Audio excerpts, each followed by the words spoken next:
Hello and welcome back.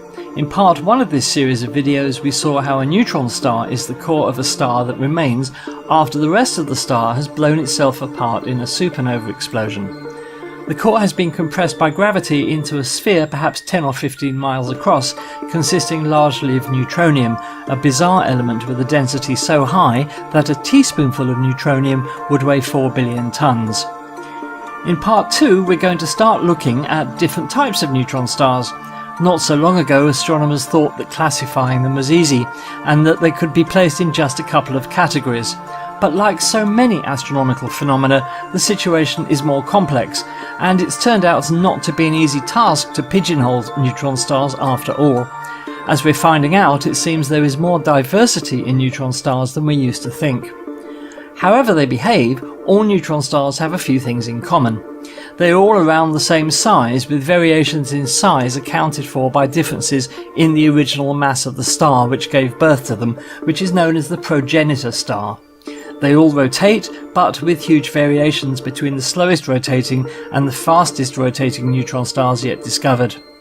The rotation of a neutron star is so constant, so unchanging, that if you were to use it as a timepiece, it would rival or even exceed the accuracy of the best atomic clocks we can build. And lastly, all neutron stars possess a magnetic field, but again with huge variations in the strength of the field. The first type of neutron star we'll look at is known as a pulsar.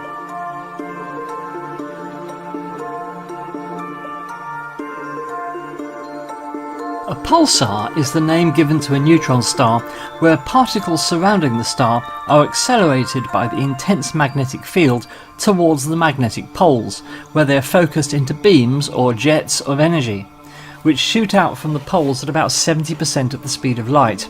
Note that the magnetic poles are often not aligned with the neutron star's axis of rotation, meaning that the jets describe a cone as they sweep round the sky. In other words, they wobble. If the Earth happens to intercept one of these jets, we see a flash. If it doesn't, we see nothing, meaning that there is almost certainly a huge number of neutron stars we never see. And the only way we can see pulsars is by their flashes. They're far too small, just a few miles across, to see even in the largest telescopes. The vast majority of neutron stars are pulsars, and most of them emit their beams in the form of radio light and are therefore known as radio pulsars, detectable with radio telescopes. However, this is not the whole story. Pulsars can emit visible light, gamma rays and X-rays in the form of jets. It is thought that all pulsars emit these types of radiation when they are young, but over time they lose energy and emit just radio waves. What type of energy we detect from a pulsar is therefore a guide to its age. For example, a typical 10 million year old pulsar will probably just emit radio waves. Let's look at an example. In the year 1054 AD, Chinese astronomers observed what they called a guest star in the heavens. They wrote that it was as bright as Venus and visible in daylight. Accounts vary as to how long this guest star was visible for, but one record states it was visible for a whole year in the sky. Others, however, disagree, citing a much shorter period. The Chinese refer to the object as being below Tianhuan in the sky. We know Tianhuan to be a star in the constellation of Taurus, and we now believe that what they witnessed in 1054 was a supernova explosion. And we also know what is in that same position in the sky today, the Crab Nebula, M1 in Messier's famous catalogue of celestial objects. The Crab Nebula is a supernova remnant some 6,500 light-years away, and it spans 11 light-years. At its heart is a pulsar, one of the first discovered back in the late 60s. Its beams sweep by the Earth 30 times a second, meaning of course that the Crab pulsar rotates at that speed, 30 times a second. But the pulsar is one of a small group which also flashes in optical light as well as at radio wavelengths. Slowed down from its actual rate of 30 flashes per second, here the Crab pulsar betrays itself by flashes of visible light emitted as jets from its magnetic poles. The fact that it emits both radio and optical light indicates a young pulsar, one barely 1,000 years old. But there's more. At the heart of the Crab Nebula there are high-energy particles produced by the pulsar that glow in X-ray light. This time-lapse video taken by NASA's Chandra Orbiting X-ray Observatory shows dynamic rings, wisps and jets of matter and antimatter around the pulsar in the Crab Nebula.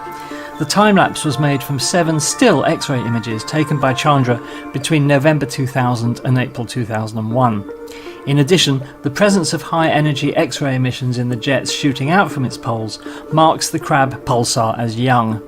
In pulsars millions of years old, we see just light at radio wavelengths, an indication that energy levels around the pulsar are less intense and its magnetic field weaker, no longer able to accelerate particles like electrons and positrons to sufficiently high levels to produce X-rays and gamma rays. Notice how the jets of X-rays emitted from the pulsar are corkscrewing around, indicating its magnetic field is not aligned with its axis of rotation. And there's something else. As energy is removed from the system by the lighthouse-like beams, the pulsar's rotation rate slows down. Although over short periods the steady ticks of pulsars are the most accurate clocks in the universe, over long periods the pulsar spins slower and slower. This has actually been measured for some pulsars. Energy is also removed from the system in the form of gravitational waves, but we'll talk about those in another video. This is the Vela pulsar, the first ever discovered. It spins 11 times per second and emits radio-optical gamma and X-ray radiation. The sound you are listening to is its radio emissions, that fast ticking as the Earth intercepts one of the pulsar's jets 11 times per second. Notice again the corkscrewing X-ray jet. There is a class of pulsar known as millisecond pulsars which complete one rotation in less than 10 milliseconds, 1 millisecond being a thousandth of a second. Millisecond pulsars have been detected in radio X-ray and gamma ray light. The current record holder for this incredible rate of rotation is the pulsar PSR J1748, which rotates at an amazing 716 times per second. So the question is, why do these pulsars rotate so quickly? What's the mechanism involved? Well, a millisecond pulsar is the result of a system where the pulsar has a companion star, in other words, a binary system. In this NASA animation of such a binary system, we see a pulsar and its companion, which is a normal star. Both co-orbit around their common centre of gravity. The intense radiation wind from the pulsar strips material from the surface of its companion, which is then pulled onto the neutron star by its intense gravity. As this material falls onto the surface of the neutron star, the laws of conservation of momentum mean that the neutron star will spin faster as a result. The infalling material from the companion is heated up to millions of degrees by the pulsar's intense magnetic field, causing blasts of X-rays that can be seen across the universe. When we see X-rays in the universe, it's always an indicator of extremely high temperatures. This type of pulsar is therefore known as an X-ray binary. But there's a periodicity to this activity. After perhaps a few weeks of intense X-ray emissions, the pulsar's magnetic field reconfigures itself to act like a barrier against the infalling material which is deflected around the pulsar. The X-ray emissions cease and we don't see anything. However, when the amount of material dragged off the companion star builds up to reach a sufficient amount, the magnetic field collapses under its pressure, heats up the material and the X-ray blasts resume. Binary X-ray pulsars are therefore characterized by this on-off X-ray emission. The material continues to fall onto the pulsar, eventually speeding it up to spin once in less than 10 milliseconds. The acceleration of the pulsar's rotation speed does not happen overnight. It occurs gradually over a long period, perhaps as much as 1 billion years. So what is the end of this process? Eventually, the accumulation of material and more significantly the intense wind of radiation from the pulsar, which removes material off the surface of its companion to then be consumed, completely destroys its companion star. The first of these binary X-ray pulsars, which eventually totally consume their companion, was discovered in 1988 and was given the rather fitting name of the Black Widow pulsar. It's located roughly 6,500 light-years from the Earth. It orbits with a brown dwarf or a super-Jupiter companion. The pulsar and its companion rotate around each other every 9.2 hours. In 2010, it was estimated that the neutron star's mass was at least 1.66 solar masses and possibly as high as 2.4, making it a candidate for the most massive neutron star yet discovered. The name Black Widow has since become the descriptive name for all pulsars of this type. Around 24 Black Widow pulsars have so far been discovered in our Milky Way galaxy.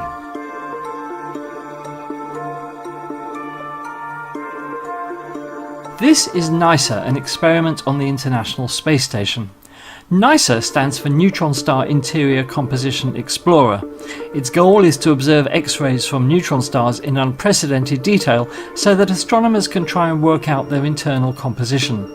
By timing with exquisite precision exactly when X-rays arrive as the neutron star rotates, astronomers have been able to create something that would have been unthinkable just a few years ago, a map of the surface of a neutron star.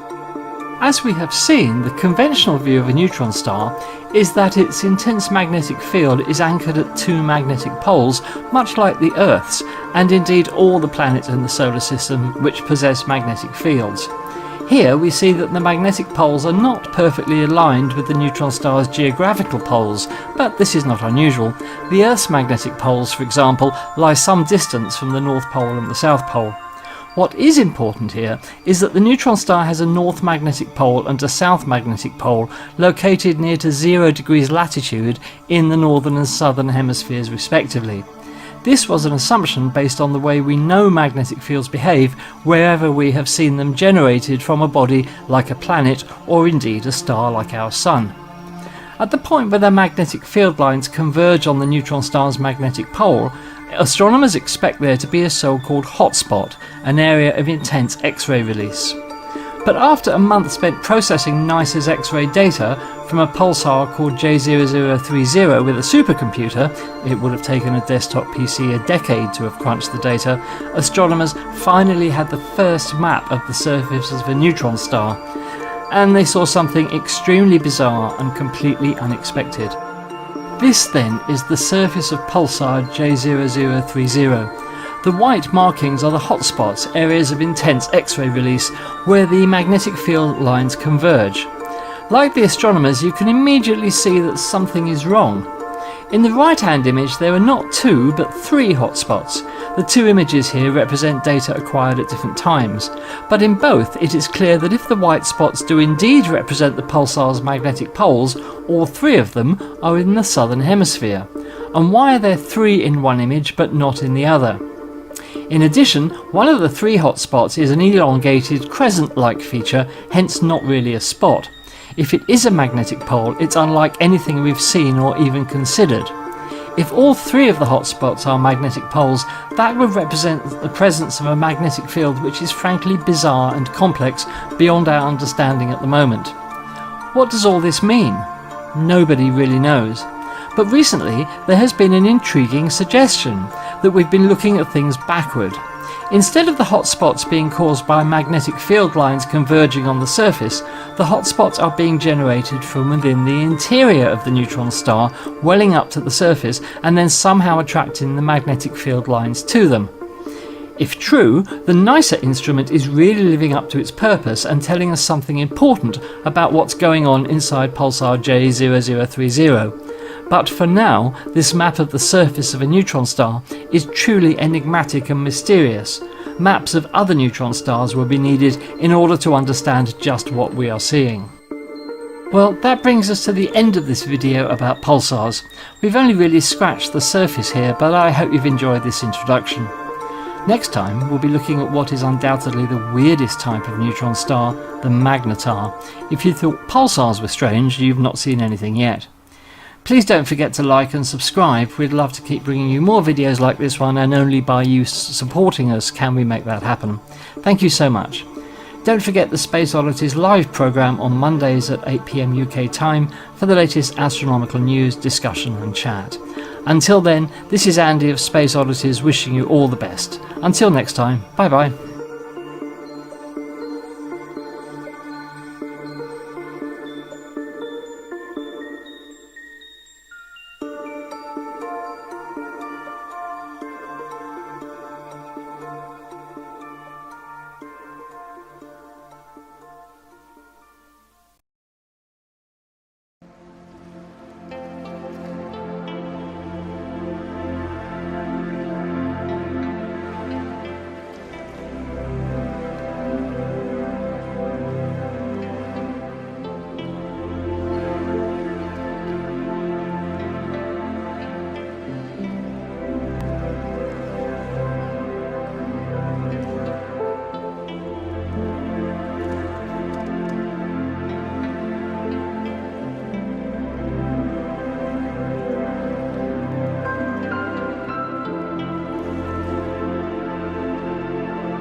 Welcome to the Space Oddities series of astronomy basics videos.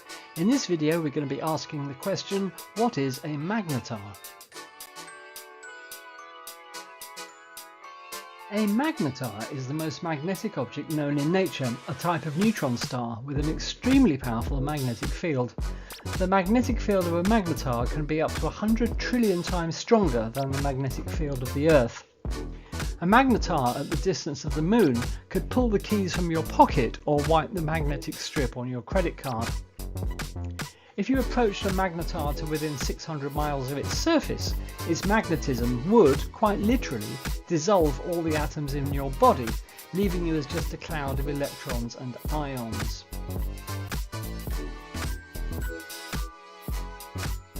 Magnetars have distinct properties which distinguish them from other astronomical objects.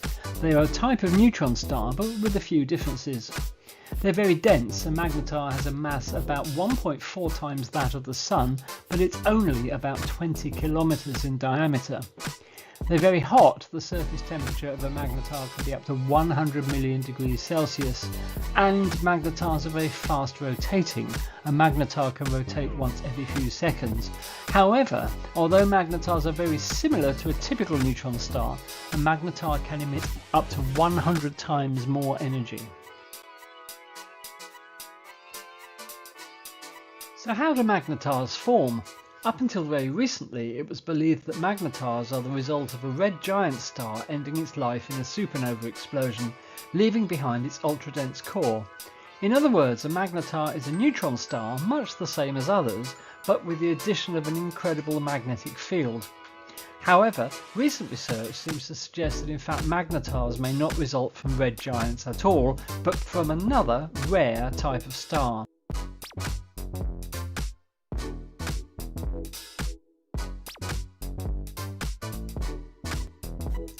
The most recent research into the origins of magnetars has focused on a new type of star called a massive magnetic helium star. These stars are a few times more massive than the Sun and are rich in helium. They are also thought to have very strong magnetic fields. In a study published in the journal Science in August 2023, astronomers found that a massive magnetic helium star called HD 45166 is likely to become a magnetar. The star is located about 3,000 light-years away from the Earth in the constellation of Monoceros. The astronomers studied the star using multiple telescopes, including the European Southern Observatory's Very Large Telescope.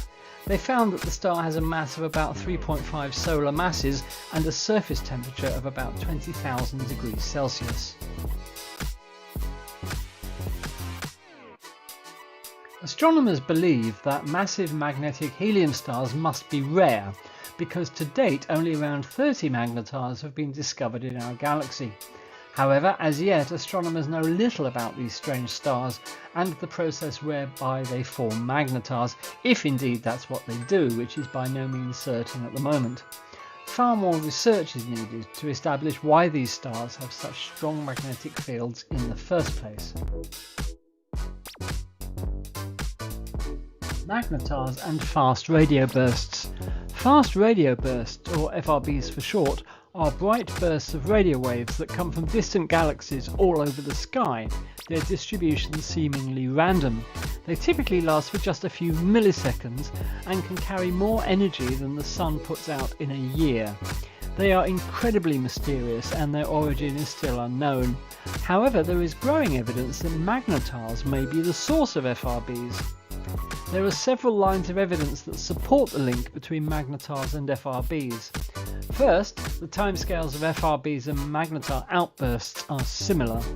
Second, the locations of FRBs are consistent with the locations of magnetars. And third, the energy emitted by FRBs is similar to that emitted by magnetar outbursts. In 2020, astronomers detected a bright radio burst from a magnetar called SGR J1935+2154, which is within our own galaxy, the Milky Way. This burst was very similar to an FRB, and it provided strong evidence that magnetars can indeed be the source of FRBs. However, not all astronomers are convinced that magnetars are the only source of FRBs. Some astronomers believe that FRBs could also be caused by other objects, such as neutron stars with weaker magnetic fields or black holes. More research is needed to definitively determine the origin of FRBs. However, the evidence is mounting that magnetars are a likely culprit. Here are some of the key similarities between magnetars and FRBs. Both are extremely energetic, both are short-lived, both are thought to originate from distant galaxies, both are thought to be caused by magnetic fields. However, there are also some key differences between magnetars and FRBs. Magnetars are known to exist while FRBs are still a mystery. Magnetars are thought to be relatively rare, while FRBs may be more common. Magnetars emit a wide range of frequencies, while FRBs are only seen at radio frequencies.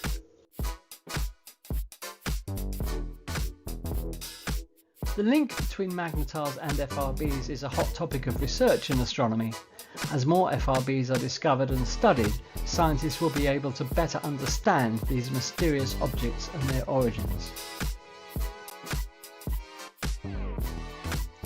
Well, that brings us to the end of this brief introduction to magnetars, but just to summarise, magnetars are neutron stars with incredibly strong magnetic fields. Their origins are uncertain, but recent studies link them with a new type of star called a massive magnetic helium star. Magnetars may be the source of fast radio bursts, or FRBs, those enigmatic and powerful bursts of radio waves of incredible power seen all over the sky. Much is still unknown about magnetars, but they seem to be very rare animals in the cosmic zoo. Well, we hope you've enjoyed this video about magnetars. Do keep your eyes open for other videos in the Astronomy Basics series from Space Oddities on our YouTube channel. Until the next time, goodbye. I plan to tell you about some of the heroes and the stories and their scientific discoveries, and how the stories tend to reveal lesser known works of astronomers that the heroes used to make their famous discoveries. Isaac Newton wrote to his nemesis, Robert Hooke, "If I have seen further, it is by standing on the shoulder of giants," which means if Newton had been able to discover more about the universe than others, then it was because he was working in the light of discoveries made by fellow scientists, either in his own time or earlier. Not was this only a humble brag, but it was also a dig at the fact that Robert Hooke was very short. They really didn't like each other. But it was also an acknowledgement of the people who had come before Newton, whose works he had used to make his famous discoveries. And as we will find, this is the tale throughout the history of discoveries in astronomy. This week I'd just like to summarise what is to come in the next few weeks, and I hope along the way we will all learn something new. From the beginning, mankind looked to the heavens with curiosity and wondered our place in the scheme of things. This makes astronomy one of the oldest sciences. Our curiosity has helped us make great discoveries about the universe and our place in it. Like we are not centre of creation, as first thought, but our planet revolves around the sun. Also that the moon and the planets are other places to explore. Stars are brilliant balls of luminous gas which provide most of the elements we see in the universe today. These same stars have a birth, grow old and die. There are several million of them in our own galaxy alone, and to study them we require instruments and telescopes that can detect energy along the entire magnetic spectrum. We have also found things that baffle us and that stretch our imaginations to the limit. We have only just begun unravelling the mysteries of black holes, dark matter and dark energy, and are now in the position to understand the universe's beginning and how it may end. Every discovery tells a compelling story and has expanded our knowledge of the workings of the cosmos. And, as with most good stories tend to do, our account of these discoveries reveals the heroes behind them. Not the heroes of epic tales or comic books, performing feats of immense strength, bravery, or saving mankind and Earth from annihilation while dressed in tight costumes.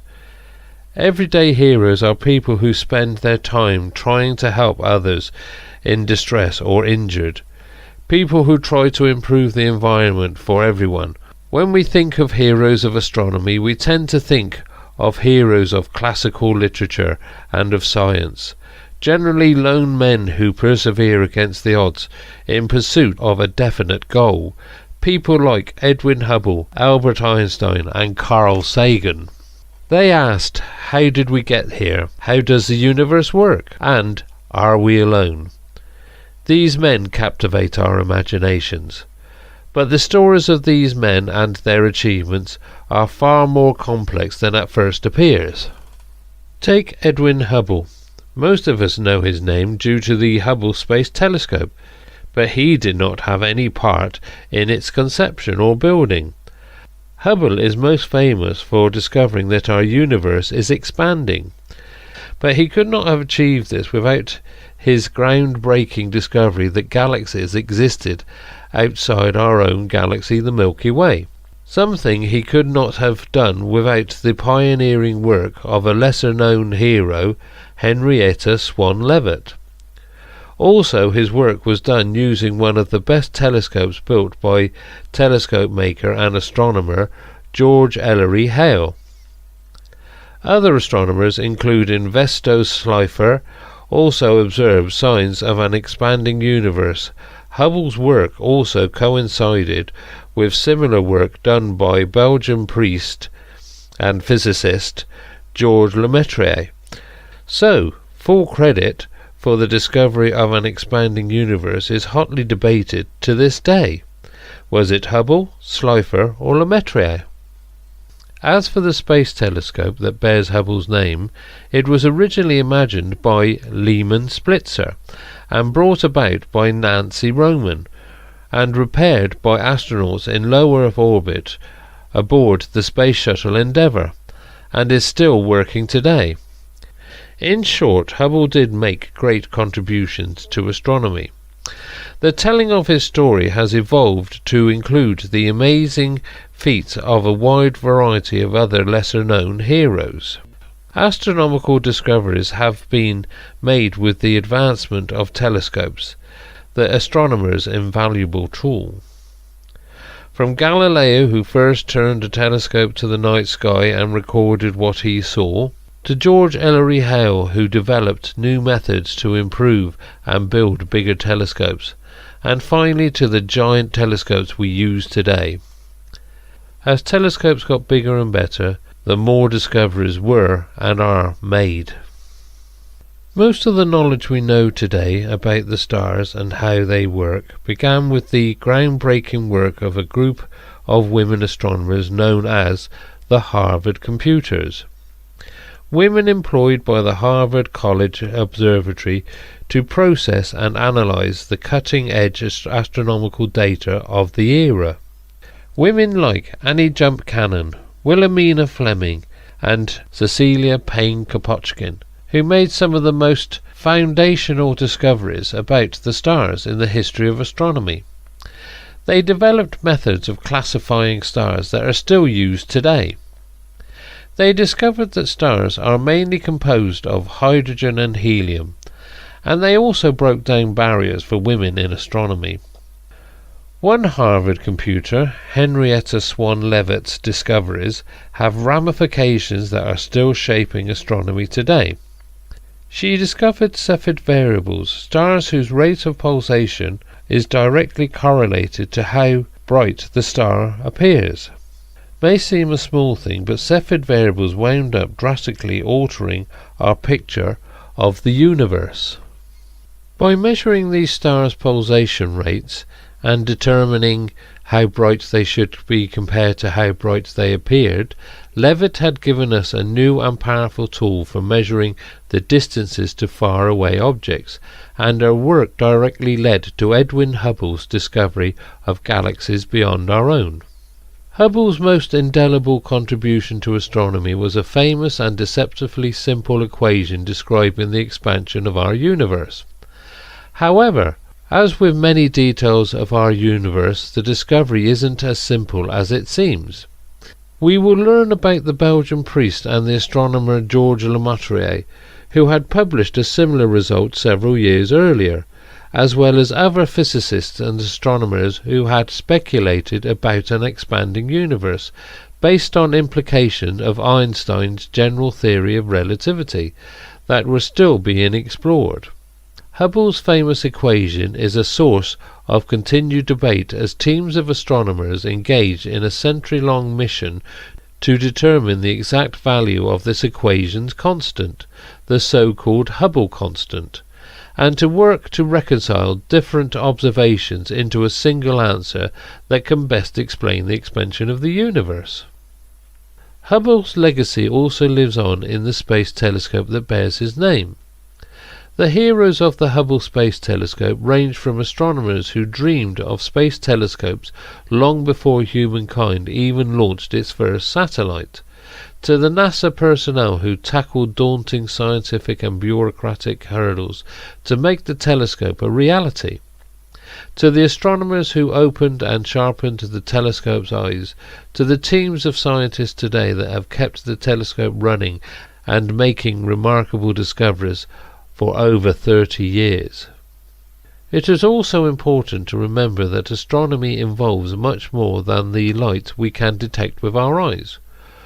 What we call visible light occupies just a tiny fraction of the electromagnetic spectrum, and fully understanding the universe requires the ability to detect energy across the entire spectrum to get a complete picture of the cosmos.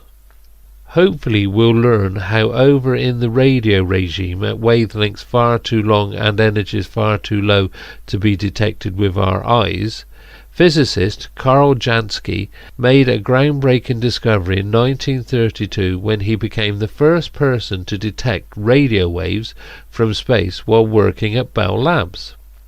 A few years later, Grote Reber created the first dedicated radio telescope, an antenna specifically designed to detect radio waves from the sky. Since then, the field of radio astronomy has grown exponentially. We have radio astronomy to thank for one of the most exciting discoveries when in 2019 astronomers synchronized radio telescopes across the entire planet to take the first ever picture of a black hole.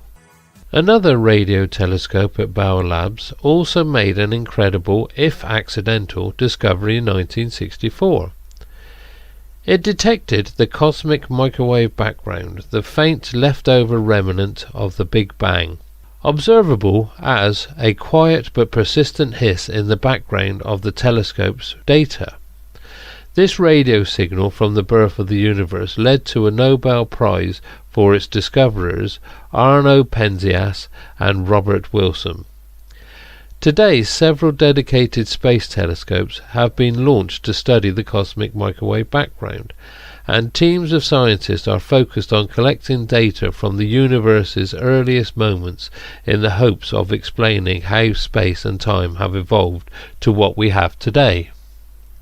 Decades after Hubble's discoveries of galaxies beyond our own, and just 3 years after the discovery of the cosmic microwave background marked a shift in how we studied the nature of our universe. An astronomer named Vera Rubin uncovered strange inconsistencies in how the stars in nearby galaxies moved. We will see how years of careful observations revealed these galaxies appeared to contain huge amounts of invisible mass, what we now call dark matter. The existence of dark matter fundamentally changed our entire cosmological model and spawned an entire new field within astronomy, focused on studying dark matter in the hopes of explaining what exactly it is and how it affects our universe. These questions tie back into one of the most fundamental questions that astronomers find ourselves asking. How did the universe begin? We think of the Big Bang as the beginning of the universe, but this story itself, from its name to its model of how the cosmos came to be, has its own interesting beginnings. Big Bang cosmology is now widely accepted as the scientific model for where our universe came from, but it also poses several ongoing mysteries. From what exactly happened in the earliest fractions of a second after the universe began, to the mysterious force known as dark energy that appears to be powering its continued expansion.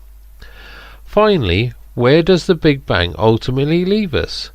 Astronomers are still debating how the universe has evolved, the existence of parallel universes, and how our universe might end. In the second part of our discussion, we'll focus on Albert Einstein. His very name is synonymous with genius and discovery, and in this section of the course we'll consider some of the most mind-bending concepts in astronomy: gravity, time, black holes, and the extremes of light and energy that challenge our understanding of how our own galaxy works. It's tempting to think of astronomers as being concerned only with far-reaching challenges, like how the early universe began, the mysteries of deep space, and the physics of stars and galaxies many millions of light years away from our own home here on Earth. However, for the astronomers who study these questions, our scientific pursuits are inextricably tied to the people who study them. Many astronomers have, alongside their groundbreaking research in space, dedicated their time and energy to fighting discrimination and advocating for equal opportunities in astronomy and the broader fields of science. Another hero of astronomy is Oscar Duhalde, who became one of only a handful of human beings in history to make an exceptionally rare astronomical discovery. In 1987, Oscar, a telescope operator in Chile, became the only living person to discover a supernova with the naked eye. The distinction is a rare one, shared with Johannes Kepler in 1604 and Tycho Brahe in 1572, and Arabic, Chinese and indigenous North American astronomers observing the heavens in the 1050s. These discoveries made crucial contributions to our understanding of what supernovae are, how we work and how we study them today. Supernovae are incredible energetic events produced in the final moments of a dying star's life, events that emit energy across the entire electromagnetic spectrum, a fact of physics that can be easy to forget for those of us used to seeing the world through the narrow range of wavelengths detectable by the human eye. In fact, dying stars and many other objects in space emit radiation in the high energy regime of the electromagnetic spectrum, at energies so high and wavelengths so tiny that we need to invent new techniques or even leave Earth entirely in order to study them. These wavelengths include X-rays and ultraviolet light. Most of us think of X-rays as medical tools used to study our bones, and of ultraviolet light as the pesky thing that causes sunburns. In reality, observing X-ray and ultraviolet light from space can offer a fascinating window into things like newborn stars, enormous black holes, and even the workings of our own sun. Several pioneers of astronomy led the field in how to study this light, a particular challenge since it can only be detected from space. Years before the Hubble Space Telescope launched, visionaries like George Carruthers, Riccardo Giacocani, and Arthur B. C. Walker Jr. developed the cameras, technology and techniques required to capture this invaluable data from the cosmos. At the other end of the spectrum, radio telescopes also offered us the opportunity to uncover strange and exotic physics in space. In 1967, an astronomer named Jocelyn Bell discovered a strange signal, perfectly regular pulses of radio emissions, in data from a radio telescope in Cambridge, England. Her discovery proved to be the very first observations of something called a neutron star, the tiny and dense remnant left behind by the supernova death of a massive star. Neutron stars and their higher mass cousins, black holes, are some of the most extreme objects in the universe, and the astronomers who have studied them over the years have transformed our understanding of how stars, gravity, space and time work. Published in 1915, after 8 years of work, Albert Einstein's general theory of relativity connected the properties of gravity, space and time. In the years that followed, it fell to Einstein's fellow astrophysicists to seek out observational proof of this theory. In 1919, the astronomer Arthur Eddington found the first proof that Einstein's theory was correct during a solar eclipse expedition. 55 years later, after Jocelyn Bell's groundbreaking discovery of neutron stars, Russell Hulse and Joseph Taylor found more evidence for Einstein's general theory of relativity by closely observing a pair of neutron stars as they orbited one another. Combined, these observations have revolutionized our understanding of the fabric of our universe and the mysteries of gravity. One long-standing mystery of gravity was the phenomenon of gravitational waves, predicted by Einstein's theories in a mathematical result that drew skepticism even from Einstein himself. Gravitational waves are minuscule ripples in the fabric of space-time caused by the collisions of enormous black holes, but tinier than the width of a proton when they arrive at Earth. Gravitational waves were first successfully detected in 2015, the result of decades of effort by thousands of researchers to build and operate the most sensitive observatories on the planet. This discovery came about thanks to a combination of cutting-edge physics, exquisitely precise engineering, and the management of an immense team of thousands of scientists. Today, gravitational wave astronomy is an exhilarating new subfield propelled by this same large team of scientific heroes.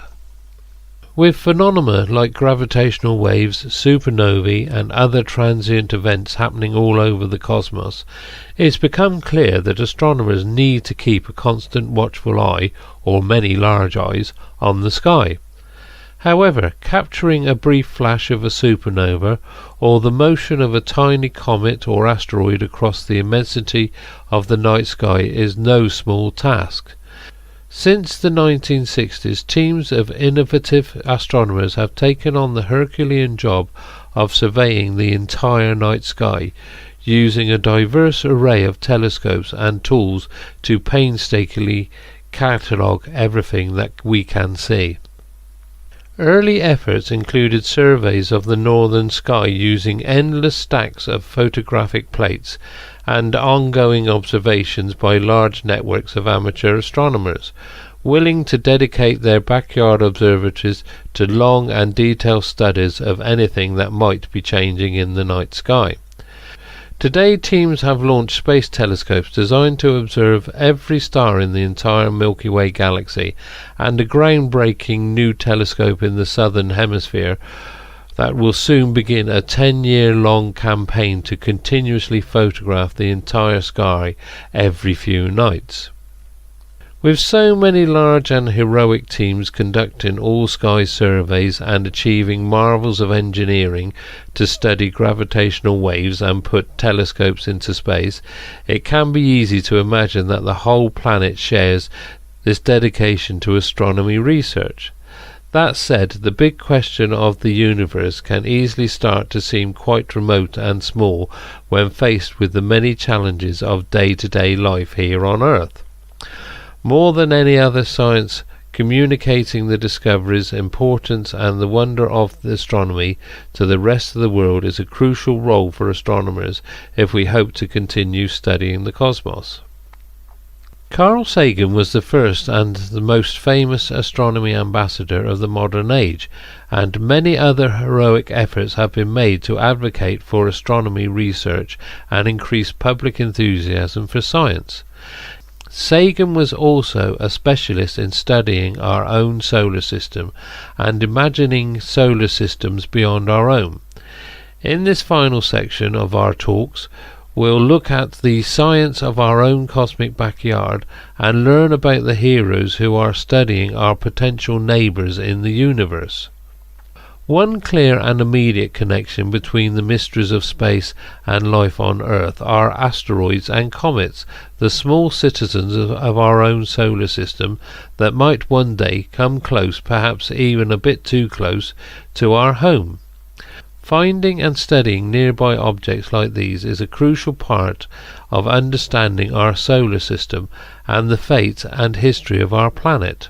Astronomers like Jean and Caroline Shoemaker built up a long and prolific history of discovering and studying comets and asteroids, along with their potential impacts. One dramatic example was observed by astronomers and stargazers all over the world in 1994, when comet Shoemaker-Levy 9 struck Jupiter. More recently, large survey and robotic campaigns have taken up the mantle, with teams of people monitoring the sky, searching for asteroids and comets throughout the solar system, and learning more about these fascinating little members of our solar system along the way. It's hard to talk about small solar system citizens without also thinking of Pluto, our little former knife planet, and wondering what exactly happened to it.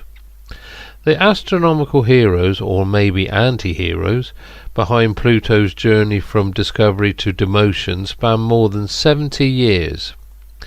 In 1930, Clyde Tombaugh discovered Pluto and classified it as the 9th planet in our solar system.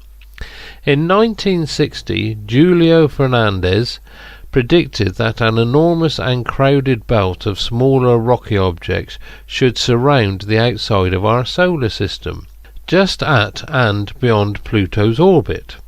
In 1992, David Jewett and Jan Liu discovered the first observational evidence of this belt. The research that followed ultimately led to Pluto's demotion from planet status in 2006, along with a significantly expanded picture of our solar system and its outer boundaries. At the heart of our solar system, our own Sun has also been an immense font of information about astronomy and the inner physics of stars. Solar physicists have used enormous tanks of liquid to detect neutrinos, tiny subatomic particles that emerge from the Sun's core and act as minuscule ambassadors from the immensely hot and dense heart of a star. Astronomers have also been mounting heroic solar eclipse expeditions, with observations carried out in some of the most remote corners of the globe to study gravity, magnetism, and the Sun's evolution. This fascinating array of techniques and creative ideas has allowed us to harness the scientific power of our closest stellar neighbour.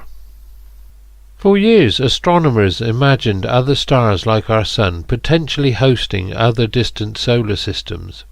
In 1992, these imaginings became a reality. Alexander Wolszczan and Dale Frail announced the first discovery of 2 exoplanets, or planets orbiting another star. From this first discovery, astronomers have gone on to detect thousands of exoplanets, refining their observational techniques and building new space telescopes specifically designed to find these tiny and distant stellar companions. Today, teams of astronomers are working on discovering new exoplanets and exploring what new worlds might look like in planetary systems across the galaxy. Of course, studying distant planets also raises what may be the single most compelling question of all astronomy: are we alone? The search for life in space is an ongoing and fascinating pursuit within astronomy, and one that raises fundamental questions about the universe, Earth, and our nature as human beings. Astronomers like Vicky Meadows and Sarah Seeger have focused their efforts on the field of astrobiology, synthesizing 2 fields to better understand how life could begin to flourish on distant worlds. Others, like Jill Tarter, have turned their efforts towards SETI, the search for extraterrestrial intelligence in the hopes of detecting intelligent life on other planets. Exploding stars, gravitational waves, alien life.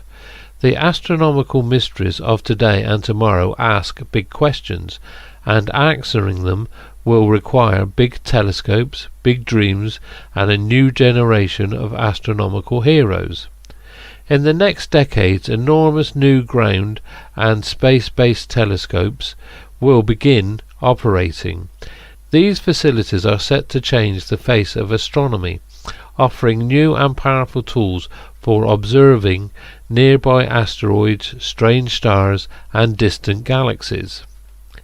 Innovation in astronomy also requires thinking far ahead, considering what the cutting-edge technology of the next century will mean for how we study the cosmos. Tomorrow's heroes of astronomy are already hard at work today, imagining new telescopes that will be decades in the making and unveiling new discoveries that will shape our future picture of the universe. Many of these same scientists also work hard to educate the next generation of researchers and spark widespread interest in astronomy, ensuring that humanity can continue studying the universe in the years to come. At this point you are likely to have many questions about the discoveries and heroes you have heard about in this first program. Who are the people that built telescopes for use on Earth and in space, and how are we using these telescopes today? Why did we need thousands of people on the team that detected the first gravitational waves? What might we expect to learn in the years and decades to come? During these programs we'll be delving deep into many of the topics we've touched on today, learning about the science behind these discoveries, as well as the many different people and types of heroes that have shaped our view of the universe.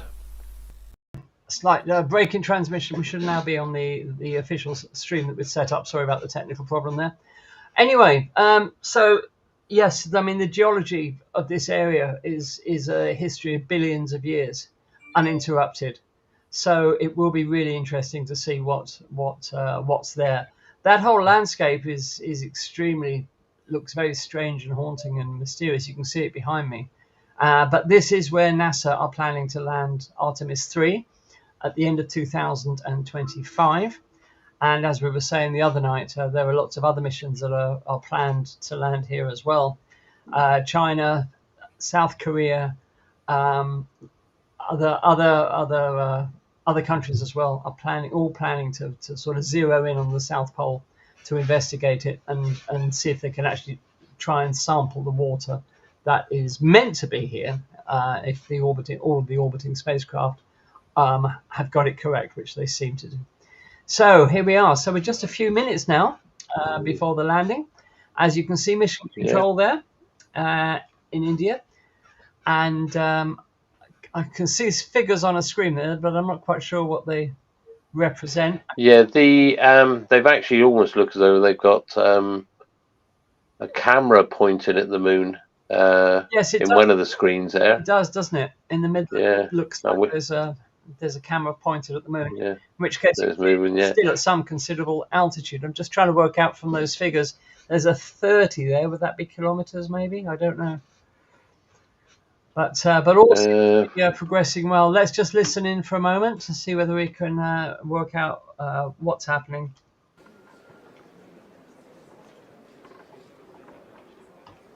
Nothing much going on at the moment. Oh, they're clapping something. जी हाँ, अब हम देख सकते हैं rough breaking phase की शुरुआत हो चुकी है.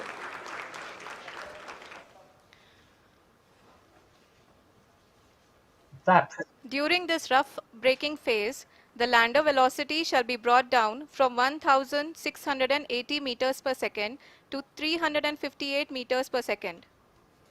The altitude will be brought down from 30 kilometers to 7.4 kilometers at the end of rough braking. All this in the duration of 690 seconds or 11.5 minutes. Currently, the Laser Inertial Reference and Accelerometer package LIRAP is aiding in the navigation. जी हाँ, अभी आप अपनी screen पे देख सकते हैं कि lander अब तक कुल 191 kilometre horizontal Disha Right, so I was right. So that figure on the right is the Yeah, altitude. That's 30.48 yeah. kilometers. And the landing burn's underway. So Yeah. Yeah, the landing bird has started. oh, exciting stuff. Yeah, there we are. You can see it there, 31 kilometers. Seems to be climbing. Okay. Now it's going. It's yeah, it's definitely climbing. Right. Oops. Yeah. Well, we'll just give it time. It's probably all nominal, as they say. Yes, it's probably all nominal.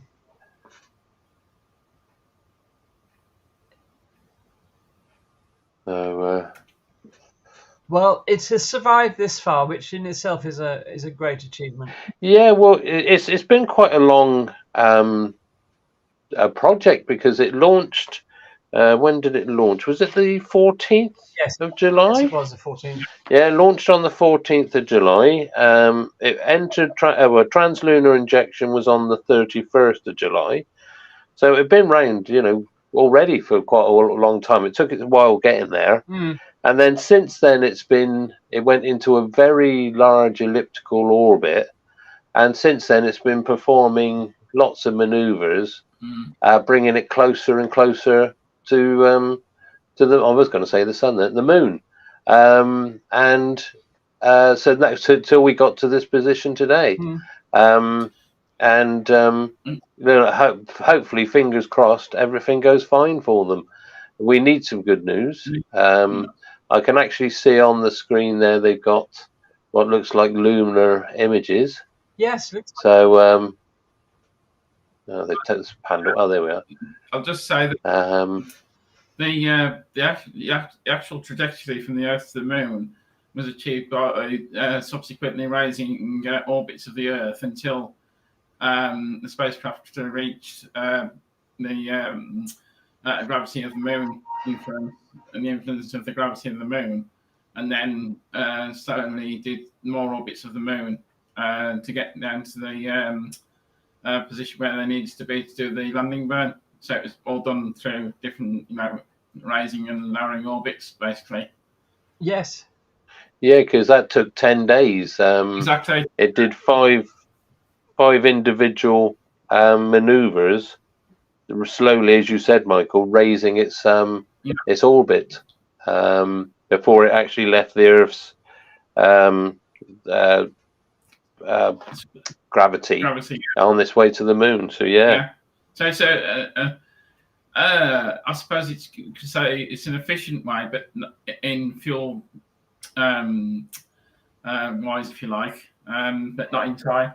Yeah, it's definitely coming down now. Yeah, you can see that now, coming down quite nicely. Yeah.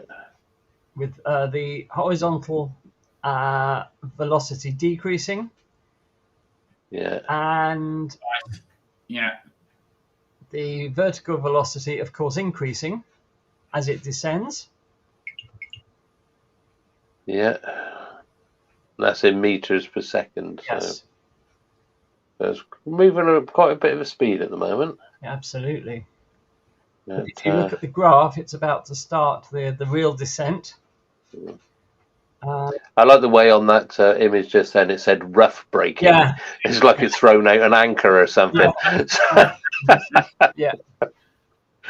Is that the proverbial anchor? Yeah, absolutely. Yeah. Absolutely. Yeah, it's sort of, how much are we going to deaccelerate it? Oh, I don't know. It's just roughly, whatever, 200 meters per second or whatever, or 50, up to you, really. So, rough braking. But that lovely image on the left of the approaching moon. Oh, yeah. That's lovely, isn't it? Yeah, that's nice. Very reminiscent of... Nice to see. Nice to see. Very, very reminiscent of Apollo, isn't it? Isn't it just? Yeah.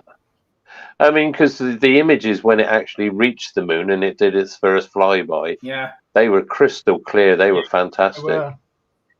We are spoilt now with the cameras that they use today. Yeah. I'm saying that actually, I watched the Russians launch the Progress mission to the International Space Station last night, and the cameras to say, I think they're still using Zyka or something like that. The images were there. You could see what was going on, but they weren't that good. But yeah, They're probably ex shopping centre security cameras. Or yeah, probably Zenit E's. yeah. There's nothing. No, don't diss the Zenit E. It was a good camera as long as you could lift it up. Yeah, it was substantial. You could drop it and it would survive. Yeah, made of old tank parts. Exactly. The Helios lens on the Zenit E was a phenomenal lens. Yeah. I'm not knocking it. I'm just saying, but if you could lift it up to your eye, and well done. Right. You realise you're showing your age now, don't you? Who cares? Oh well, yeah. Who cares? Those poor kids who never experienced Russian technology like that. Yeah, and film even. Yeah, exactly.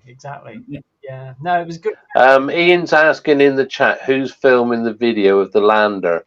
I think it's Ridley Scott. Yeah.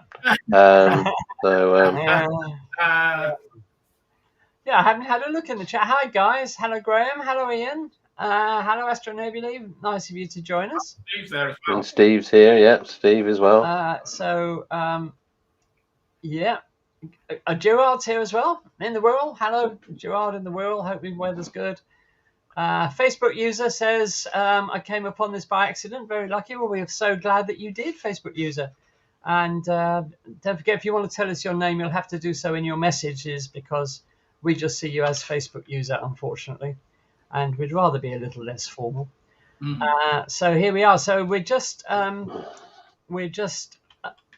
in the final, well, not the final approach. How long have we got to go? Still about 25 minutes. So plan to launch about 1:45. I'll maybe plan to land about 1:45. Is that what I think? Landing touchdown is in 16 minutes. Yeah, 16 minutes. So it says here, but yeah, that could be out of date actually because I think my thing's frozen. So that's enough. Roger says he can't use his telescope from Sparkford as moonrise is still 30 minutes away. Yeah. Yeah, very good. I bet it's a clear sky in Sparkford, as always. Yeah. So thank you all for joining us. It's great to have you with us twice this week. So fingers crossed for a successful landing. Lovely image of the moon there. Look, it's not a video, as you can see. It's updating every so often. So it's not an actual live feed. It's a camera. Yeah. So sorry, I've got to correct myself. It's 11 minutes to touchdown. Sorry. 11 minutes to touchdown. Yeah. Wow. Yeah, 16.6. It's down to 16.5 kilometers now. And we will join the commentary from ISRO just in the final couple of minutes, I think, just to listen to what they say. Let's hope it's a we're down, hurrah, rather than a whoops. Because I would not have liked to have been in the Russian control room last week when Luna 25 was lost. That must have been dreadful. No. So, but, I mean, I'm not. It probably wasn't, but the whole thing seemed to be quite rushed. Yes. I don't know. It's very, very sad. Those people have put a lot of work into that. And space is one of these. No matter what the geopolitics is happening in this world, but space is one place where everybody comes together. So. It's one of these things that it can bring people together. Geopolitics put aside, and so we like I said, we are sad for what actually happened. We want people to succeed. So we do. Yeah. And the other thing is, of course, what actually happened with the with Luna 25 was that they fired its engine to put them into the final configuration of orbit, if you like, before landing, and the main engine should have fired for 84 seconds, and it actually fired for 157. That's what actually happened, and they couldn't turn the main engine off. So when they did get it off, it had accelerated the spacecraft and accelerated it towards the surface of the moon. Yeah. Very sad. I don't know what you're posting, Michael, but I've got to review your message, so better not yes. be naughty. Never. Right. So let's now join the Indian Space Research Organisation. Let's listen to the last few minutes of their commentary. Yes, we are privileged to have with us Honorable Prime Minister of India, Shri Narendra Modi ji, who has joined us from South Africa's Johannesburg to encourage us. Well, that's nice. Yeah. जी हाँ, आप ये देख सकते हैं altitude hold face भी बहुत ही आसानी से लैंडर फेस ने पार कर लिया है और अब फाइन ब्रेकिंग की शुरुआत हो चुकी है। अभी हम ये देख सकते हैं कि लैंडर की ऊंचाई लगभग 5.6 किलोमीटर है, जो कि इस फेज के उपरांत लगभग 800 मीटर हो जाएगी। Okay. Right. We can hear from the mission operations team that the sensors are performing nominally, and we are currently in the midst of the fine braking phase, which is going to continue for 3 minutes, and the altitude is going to be reduced to nearly 800 meters at the end of this phase. Gosh. जी हाँ, Crucial जैसा कि time. Arushi जी ने बताया Yeah. कि लगभग 3 minute के उपरांत lander की हाइट लगभग 800 मीटर वर्टिकली होगी और यहाँ पे लैंडर की horizontal velocity, vertical velocity, even down range भी लगभग शून्य होगा। Because it was about this time that they lost Chandrayaan. We can see the visual of the Yeah. lander module, and we can see that the downrange traveled is nearly 831 kilometers. Yeah, because of course none of this is easy. No, it's- Was it the Japanese who lost theirs? And it was due to the ground radar. It passed over a big crater, आप and अपनी all, screen so पे it was देख reading the सकते हैं surface, कि and lander then of की course it ऊंचाई dropped away, अब चंद्रमा के सतह से लगभग Yeah. 3 किलोमीटर से कम हो and it चुकी है। thought it was higher than it really was. It's very So sad. Well, We we're are down to 2 very kilometers close to now. the moon's surface, nearly 2.6 kilometers, as we can see. Very yeah, exciting. I'm looking at those craters on those images. Well, it seems to be coming down between them, which is good. Look, it's definitely over, Yeah. Oh, not over a big crater. I'm going to be really interested to see exactly where the landing site is. Yeah. So I can find it on the map.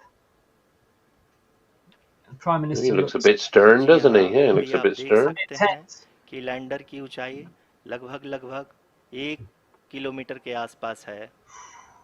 1 kilometer coming up or coming down. Nail biting stuff. We are nearing the final phase of the power descent, which is going to be the vertical descent phase or the local navigation phase. Now this is where it gets tricky. Yeah. जी हाँ, अब हम fine breaking wave के एकदम करीब आ चुके हैं। हाँ, आप तालियों की गड़गड़ाहट से सुन सकते हैं कि हम लोगों ने तीसरे चरण को भी बहुत ही सफलतापूर्वक हासिल कर लिया है और अभी हम वर्टिकल डिसेंट फेज में आ चुके हैं, जिसकी शुरुआत भी बहुत ही अच्छे ढंग से हो चुकी है। Yeah. Let's get back to the telemetry, please. Vertical A descent. lot of applause indicates that till now the performance has been nominal. We are in the vertical descent phase 1. The altitude is being brought down from 800 meters and we are nearing and approaching the lunar surface. जी, आप अपने screen पे देख सकते हैं कि lander का height लगातार कम होता जा रहा है। इस समय हम लैंडिंग साइट के जस्ट ऊपर हैं और इस समय इसकी ऊंचाई लगभग 600 मीटर के आसपास है। इस फेज के दौरान लगभग 150 मीटर के ऊंचाई पे पहुंचने के बाद लैंडर अगेन लगभग 20 से 22 सेकंड के लिए हॉवरिंग करेगा। I think that image on the left looks about. We are above the landing site. The horizontal as well as the vertical velocity is now being constantly reduced, and the lander module has begun its descent towards the landing site. It's only 8 meters a second now, vertical. Yeah. So.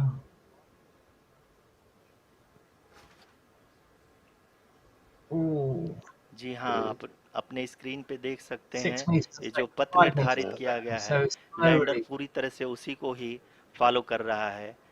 इस समय हम लगभग 200 metre की height से भी कम आ चुके हैं।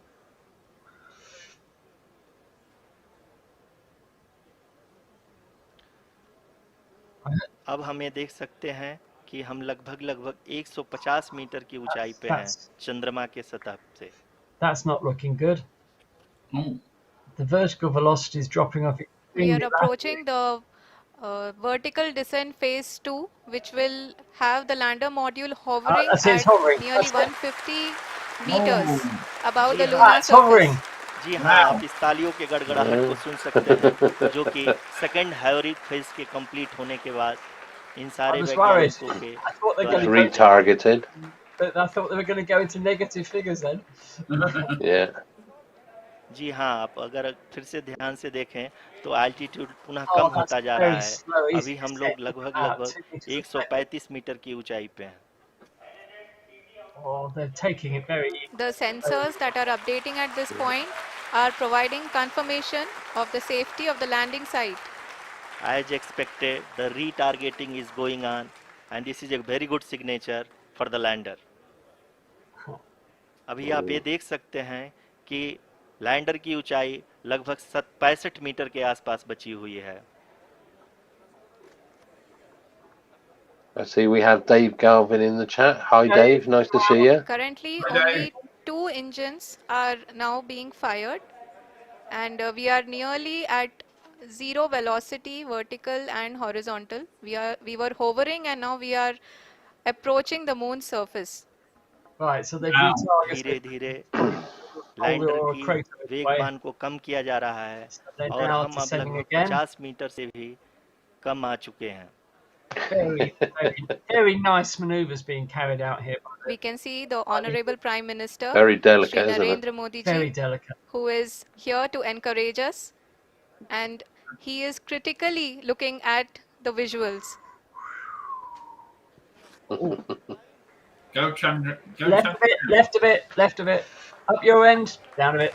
जी हाँ, आप अपनी स्क्रीन पे देख सकते हैं कि हम lander module India had successfully landed at the south pole of the moon. People are applauding. Let us all wait to hear from the Secretary Department of Space and Chairman ISRO, Shri S. Somnath. Well, they got him a bigger lander flag. Module पूरी तरह से safely और softly चंद्रमा के सतह पे land हो चुका है। ये हम Well, लोगों के लिए congratulations. बहुत ही गर्व की बात है। हिंदी में एक कहावत है, Okay, congratulations to India then, because they have landed at the south pole of the moon, the first spacecraft to do so. This is a momentous day for India, so congratulations to everybody. Yeah, And well it's a done. momentous day for the exploration of the moon, because, as I said, nobody's ever done this before, and the south pole of the moon is an exceptionally interesting place. And actually, Dave's given us some technical information here. He says those graphics are done on a Spectrum computer.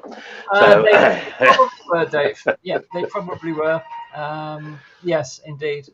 So, yes, Kevin, you're quite right, saying the Indian PM could have got a bigger flag. But Ian says, well, he's got 3 flags behind him. So, there we are. So, many congratulations. Let's listen to, let's see if this commentary is in English now. मेरे प्यारे परिवारजनों, जब हम अपनी आंखों के सामने Obviously not. So, so there we are. Great. Well, the next step will, of course, will be to deploy the rover onto the surface of the moon so it can start doing scientific work. We will find out exactly where it landed, I'm sure, at some point today. And we'll show you that in our Monday live stream next week. Yeah, do we want to quickly run through what this little rover will be looking at, Andy? Absolutely, go for it. Yeah, it's of a six-wheel design. It's like the old Tyrrell Formula One car. It's 26 kilograms, so it's quite light. We could lift that. And it has a range of 500 meters. I won't go into all the dimensions and all that, but it's going to be looking at the composition of the lunar soil. Yeah. So that'll be the regolith. The presence of water ice in the lunar soil. It'll be looking at the history of lunar impact. So it's going to be looking at the craters and probably doing some spectroscopic analysis or mass spectroscopy stuff. So, and the evolution of the moon's atmosphere, because as we said, we all say the moon hasn't got an atmosphere, but it's got a very, very thin one. There is actually an atmosphere there, but it's very tenuous. Yes. So, but that's what it's going to be looking at. And as I said, I want to get down to the geology and have a look and see what's underneath all this regolith. So, yes, definitely. Will the rover be actually able to dig much into the regolith? Does it say? I honestly don't know, because I'm just looking at the design. I can't see anything like a shovel or a pick. So, yeah, they haven't sent any navies up. So, no. Yeah. Well, perhaps hopefully we'll be able to glean some, because with the impact craters, the crust is going to be stirred up anyway, so it's going to be in some in the regolith and that anyway. So we should get a good idea of what's there. So yeah, well, congratulations! It's good. We've actually had a success. That's nice. I love it. Yeah, and after the loss of Luna 25 last week, this is a really big step forward for the study of the moon. And I bet the Russians are feeling a bit pig sick now watching this.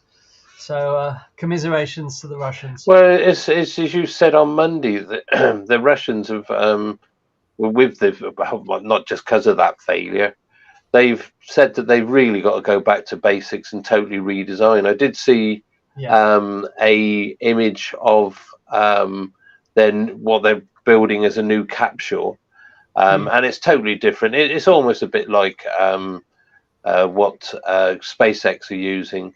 It's a far more modern design because, of course, when the fairing comes off of the actual rockets, you've got that big round bulbous thing, which is the cabin.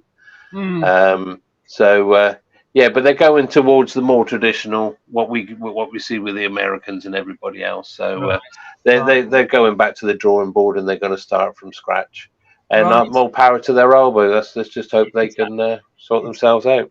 As ever, it's the money, and the Russian space program, as much as any other sector of the Russian economy, is of course being hit largely by Western sanctions at the moment. So, perhaps that will improve once. Yeah. Well, they relied upon a lot of Ukrainian. A lot of the components were made in Ukraine. Well, indeed. And of course, it's the same for the Western countries, because they get a lot of manufactured goods from Ukraine, and of course, it's affected the British space industry because a lot of the technology was coming from Ukraine. Absolutely. And then it all kicked off because we probably would have had launches already. But saying that, we haven't got any launch pads ready yet, so maybe not. But yeah, so it's if we can get ourselves sorted out, then hopefully we'll be launching soon. But we've got a lot of exciting times to come. We've got a lot of exciting times, and we'll cover them all here on Space Oddities for you, of course. So let's just have one final listen to the commentary to see if there's anything happening in English, whether there's an interpreter. Just give me 1 second and we will find out.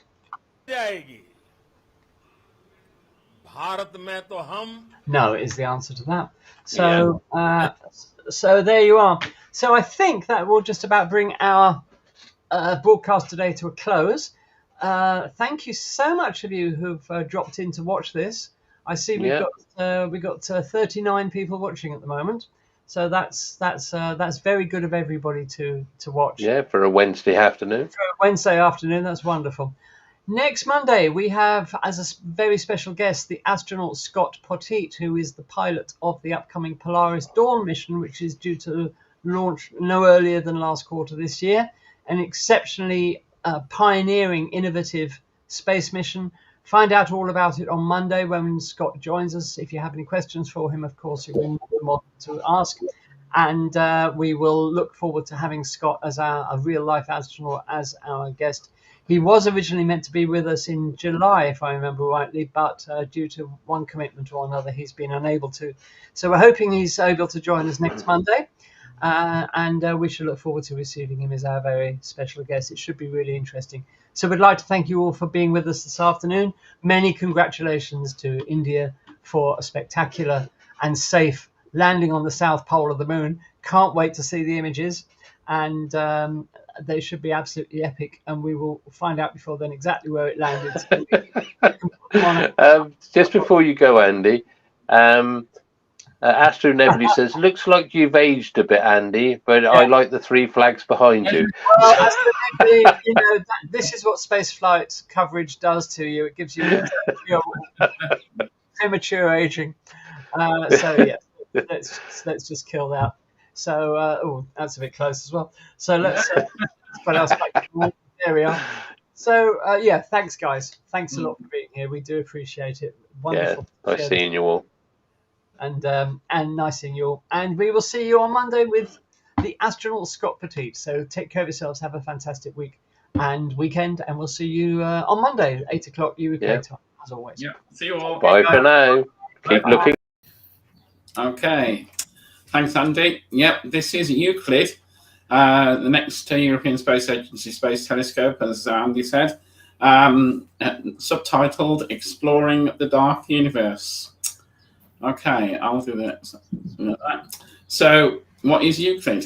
Euclid is a visible to near-infrared space telescope developed by the European Space Agency and the Euclid Consortium. Euclid is named after the Greek mathematician Euclid of Alexandria, who lived around 300 BC and reported to be the founder of the subject of geometry. As the density of matter and energy is linked to the geometry of the universe, the mission was named in his honor. That's where the name comes from. All right. And the way Euclid came about, previously there was two missions proposed under ESA's Cosmic Mission 2015 to 2025.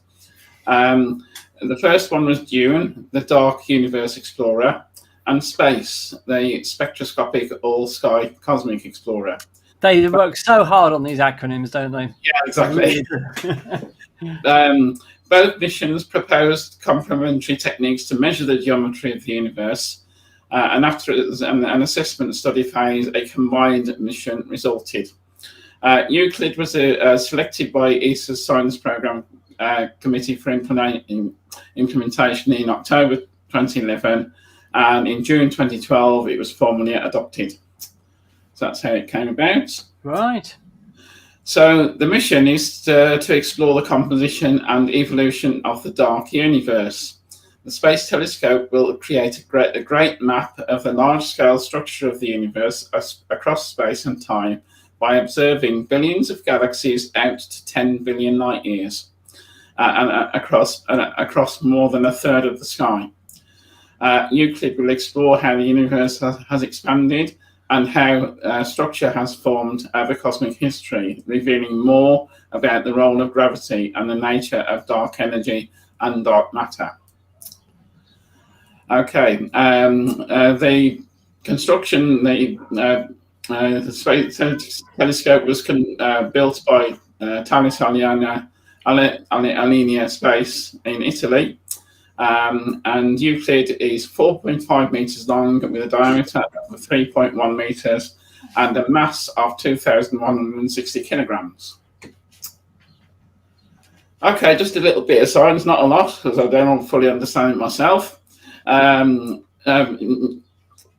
what is the dark universe? Well, scientists, apparently astronomers and scientists, think that we can only see 5% of the actual universe with the visible instruments, our eyes, and our other instruments in the electromagnetic spectrum. We can only see 5% of the universe. So 95% of the universe is unknown or dark, and that's where we get the commonly known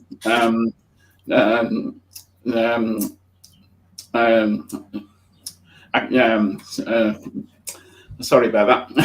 Commonly known as dark matter and dark energy. That's where we get that from. Okay. So 5 mysteries Euclid will help solve. What is the structure and history of the cosmic web? What is the nature of dark matter? How has the expansion of the universe changed over time? What is the nature of dark energy? And is our understanding of gravity complete? Okay, Euclid, or more about Euclid itself. Euclid will be launched on the SpaceX Falcon 9 from Cape Canaveral Space Force Station, I believe on the 1st of July. And originally, Euclid was going to be launched on a Russian Soyuz rocket, but this was changed after the recent invasion of in Eastern Europe, and then Russia, that was cancelled for that particular flight. But this is now being taken up by SpaceX. There's 2 science instruments, the visible wavelength camera, or VIS, and the near infrared photometer and spectrometer called NISP. The Euclid Consortium has delivered to each of the VIS and NISP instruments, and NASA provided the near infrared detectors of NISP. Okay. Euclid will observe a third of the sky. It will measure the shape, position, and distance of galaxies out to 10 billion light years. It will create the largest, most accurate 3D map of the universe ever produced. Okay, so Euclid will address 2 core themes of the ESA's Cosmic Vision 2015-2025. What are the fundamental physical laws of the universe? How did the universe originate, and what is it made of? Okay. Yeah, but are they going to explore anything important? Don't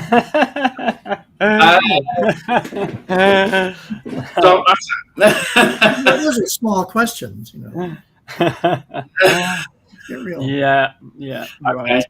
So Euclid isn't a large telescope, as space telescopes go.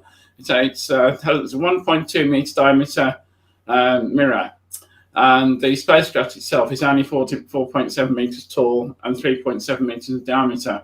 I think, as you can see from the previous slide, it's the actual instruments that are doing the work, of course, and that's where we're going to get the science data from. So the actual mirror is only 1.2 meters. 1.2 meters, yeah. Yeah. So the visible instruments measures the shapes of billions of galaxies between 550 and 900 nanometers wavelength. It has a mosaic. This is what interests me. It has a mosaic of 36 CCDs, or charge coupled devices, each one giving 4,000 pixels each. So each CCD has 4,000 pixels on that particular detector. The near-infrared spectrometer and photometer measures the brightness and intensity of light from the galaxies, and is used to calculate the redshift stroke distance. And that works at between 900 and 2,000 nanometers wavelength. And that detector has a mosaic of 16 detectors, each having 2,000 by 2,000 pixels each. That will be the largest infrared field of view from space. I haven't actually checked that against James Webb. It's a lot wider field than James Webb. Yeah. Yeah, it's a lot wider. So that still stands. Yeah. Good. Okay. So Euclid will be stationed at Lagrange point 2, and it will actually be in the same orbit as the James Webb Space Telescope and ESA's Gaia Space Telescope. Launch, as I said, will be on the beginning of July. Excuse me, and it takes about 4 weeks to actually get to L2, much like the James Webb did. Right. So they're going to be neighbours. They are going to be neighbours. So just like the James Webb Telescope, Euclid has a large sun shield because obviously it wants to look in the opposite direction to the sun and the Earth. So this is just a slide showing the number of countries involved in Europe. So the list of countries there, obviously Germany, Italy, Spain, Portugal, and of course United Kingdom. So we're providing quite a lot of the expertise for the mission.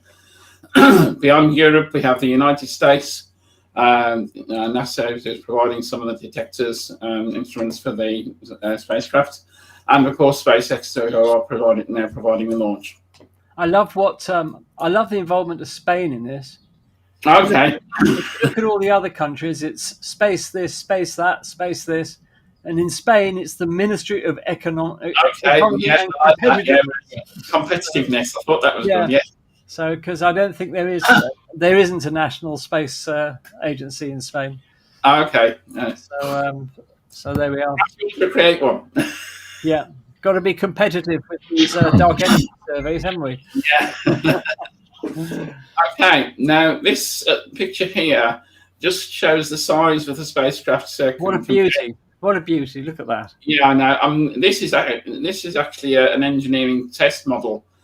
Which will stay on the ground. It seems a shame to build something like this and not send it into space to me, but perhaps it'll end up in a museum somewhere. Yeah, hopefully. So and you can see the size of the spacecraft compared with the people, the technicians working on the floor. He's having his lunch. Yeah. Now you might recognise this ship. This ship carried Euclid from Italy to Florida in the MN Colibri. It's also carried the James Webb Space Telescope from Europe and to South America to Kourou for its launch. It's done a lot of work for a space program recently. And that is how it was transported in that big container. And that is at Cape Canaveral Space Force Station. Okay, as I said, it will launch on Saturday, the 1st of July at 4 p.m. our time, which is a nice time of Saturday. So we may be able to have a live launch for that. And just so for those that may not be familiar, it will be launched from Space Complex 40, which is to the south of the Kennedy Space Center on the Space Coast. Right at the bottom of this slide here, you have the Space Launch Complex 40. 41 is there. The Launch Complex 39. With Launch Complex 39A, which SpaceX used for their crewed launches and their rocket launch, their rocket assembly facility is near there on the old crawlerway. And just at the top of the slide, you can see Launch Complex 39B, which is where future space launch systems will launch from. Great. And just a minor one, this is the route that the rocket will take to take it into orbit before heading off to L2. And as you can see, a little blip out in the Atlantic Ocean. That is where the drone ship is. That will be that will catch the booster for landing. Okay, and if you want to know more, there's a website there. You can put this in the chat if you like. But there's plenty on the ESA website about that, about the mission. If you want to, if you want to find out more. Now, the European Extremely Large Telescope is taking shape in the Atacama Desert in Chile, not too far away from where the European Southern Observatory have the Paranal Observatory, which is home to the world's most amazing telescopes at the moment. And I just thought that we'd just do a little bit about the ELT. Why at the moment? Well, because they've just released a new photograph of the observatory under construction. And they don't tend to release these photographs very often. Perhaps they think nobody's interested, but they don't tend to take that many photos of the ELT under construction. But they've released a new one this month. So I thought that might be a nice opportunity to have a look at the what will be, when it's completed, the world's biggest ever telescope, and this being the European Extremely Large Telescope, the world's biggest eye on the sky. As I said, it's being built in the Atacama Desert in Chile, and it's built by the European Southern Observatory as a dazzling new future, and it's being built at Cerro Amazonas in Chile. And just to let you know where it is, that's the Paranal Observatory. There, you can just see the domes on top of the mountain there, and this is what it looks like. There's the famous Paranal Observatory, and Amazonas is not a stone's throw, but it's not that far away. So this will be where the ELT will be, is being built at the moment. Now, just a bit of data about this telescope. It has a main mirror of 39 meters. Originally, the mirror was going to be 42 meters, but Europe discovered that if they dispensed with the outer ring of the mirror segments, because there are currently 798 mirror segments in the main mirror, if they did away with the outer ring of segments and cut the diameter of the mirror from 42 down to 39 meters, they could save nearly €1 billion. So that's what they decided to do. As it stands, the telescope has a collecting area of 978 square meters. Now, all of those 798 mirror segments have to be aligned absolutely perfectly. The tolerance to which they have to be aligned is tens of nanometers, 10,000 times thinner than a human hair across the whole of the mirror. So that is an unbelievable accuracy that they have to achieve. And they have 4,608 sensors across the mirror measuring the relative positions of those segments and correcting them in real time if any get out of alignment. And the primary mirror weighs 132 tons. It's made of a glass ceramic compound called Zero Dur. And the total weight of all the mirrors is 140 tons. So this is a huge project that Europe has undertaken to build the world's biggest telescope.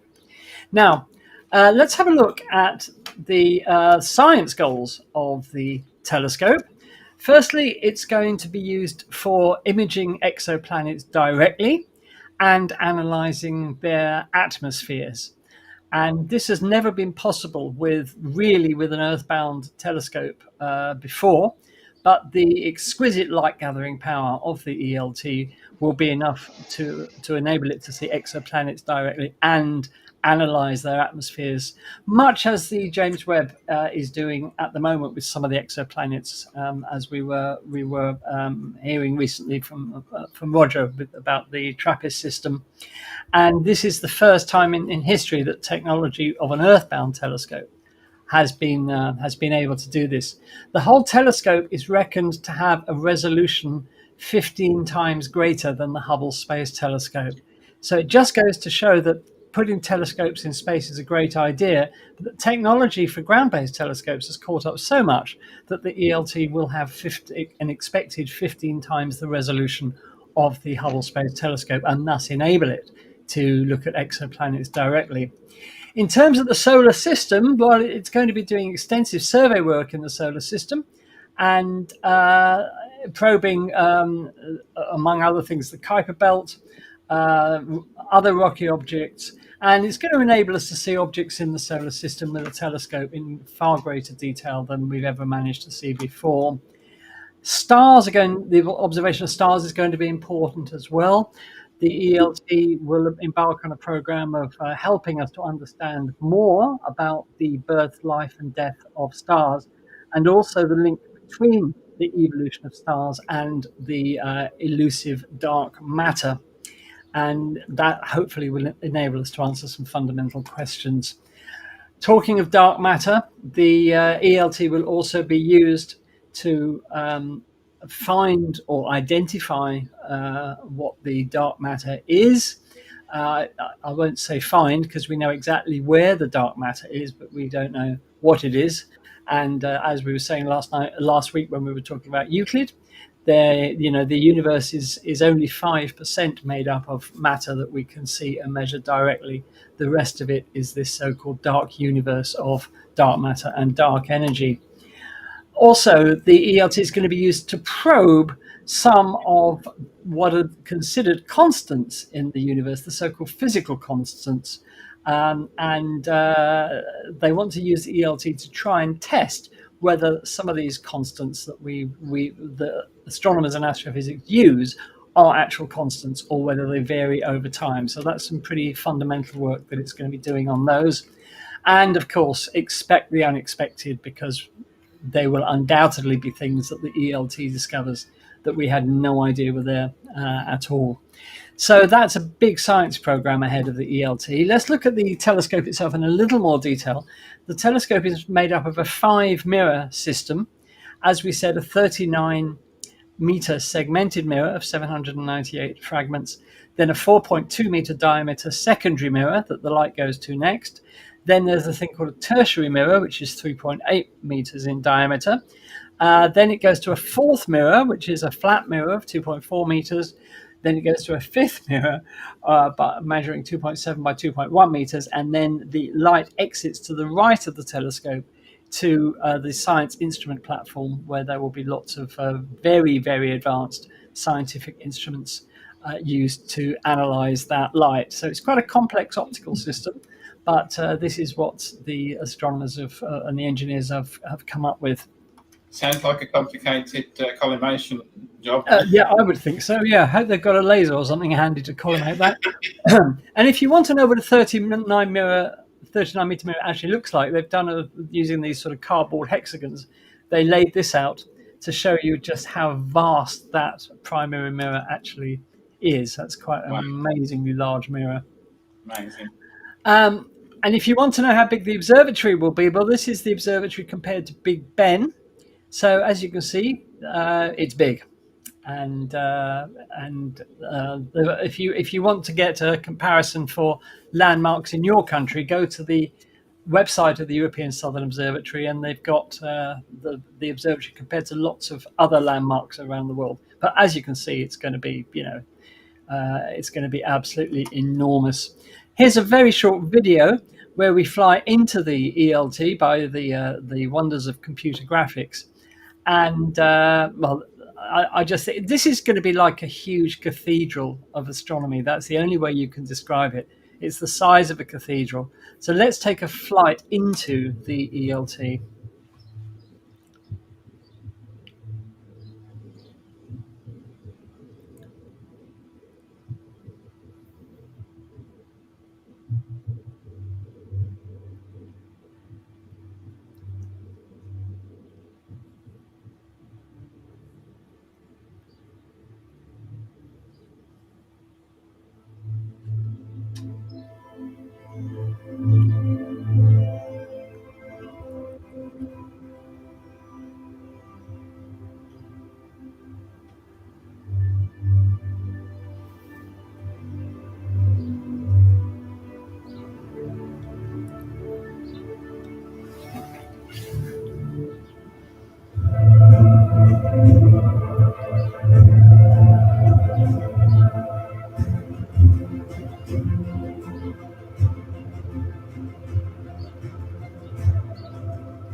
Okay, so that was a flight into the ELT. Sorry if that video was a bit jerky in places. The first step in building this massive observatory was blowing the top off a mountain and lowering the top of the mountain by 40 meters to create an area to build the observatory on. This happened on the 19th of June 2014. So that was the explosion blowing the pointy bit off the mountain.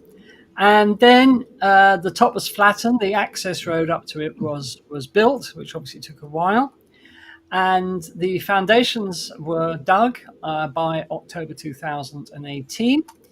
Then the foundations for the steel rebar for the dome and everything was put in September 2000, by September 2019.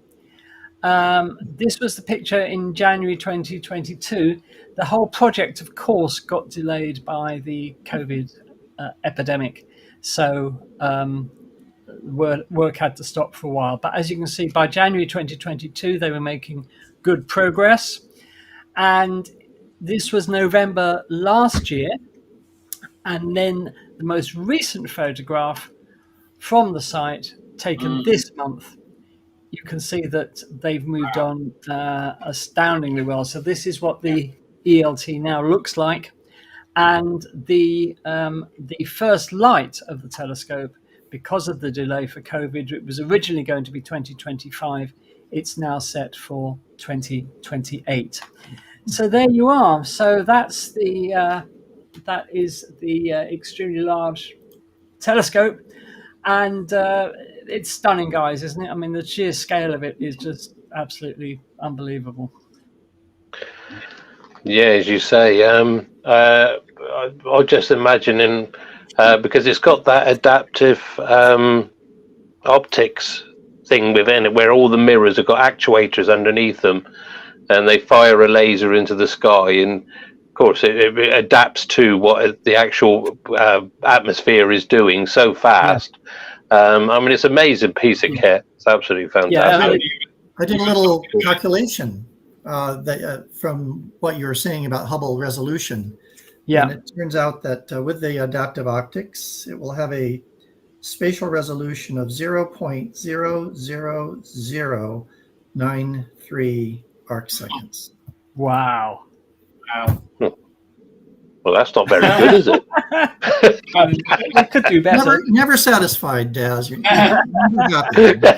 Andy, There's always room for improvement. Can you compare that?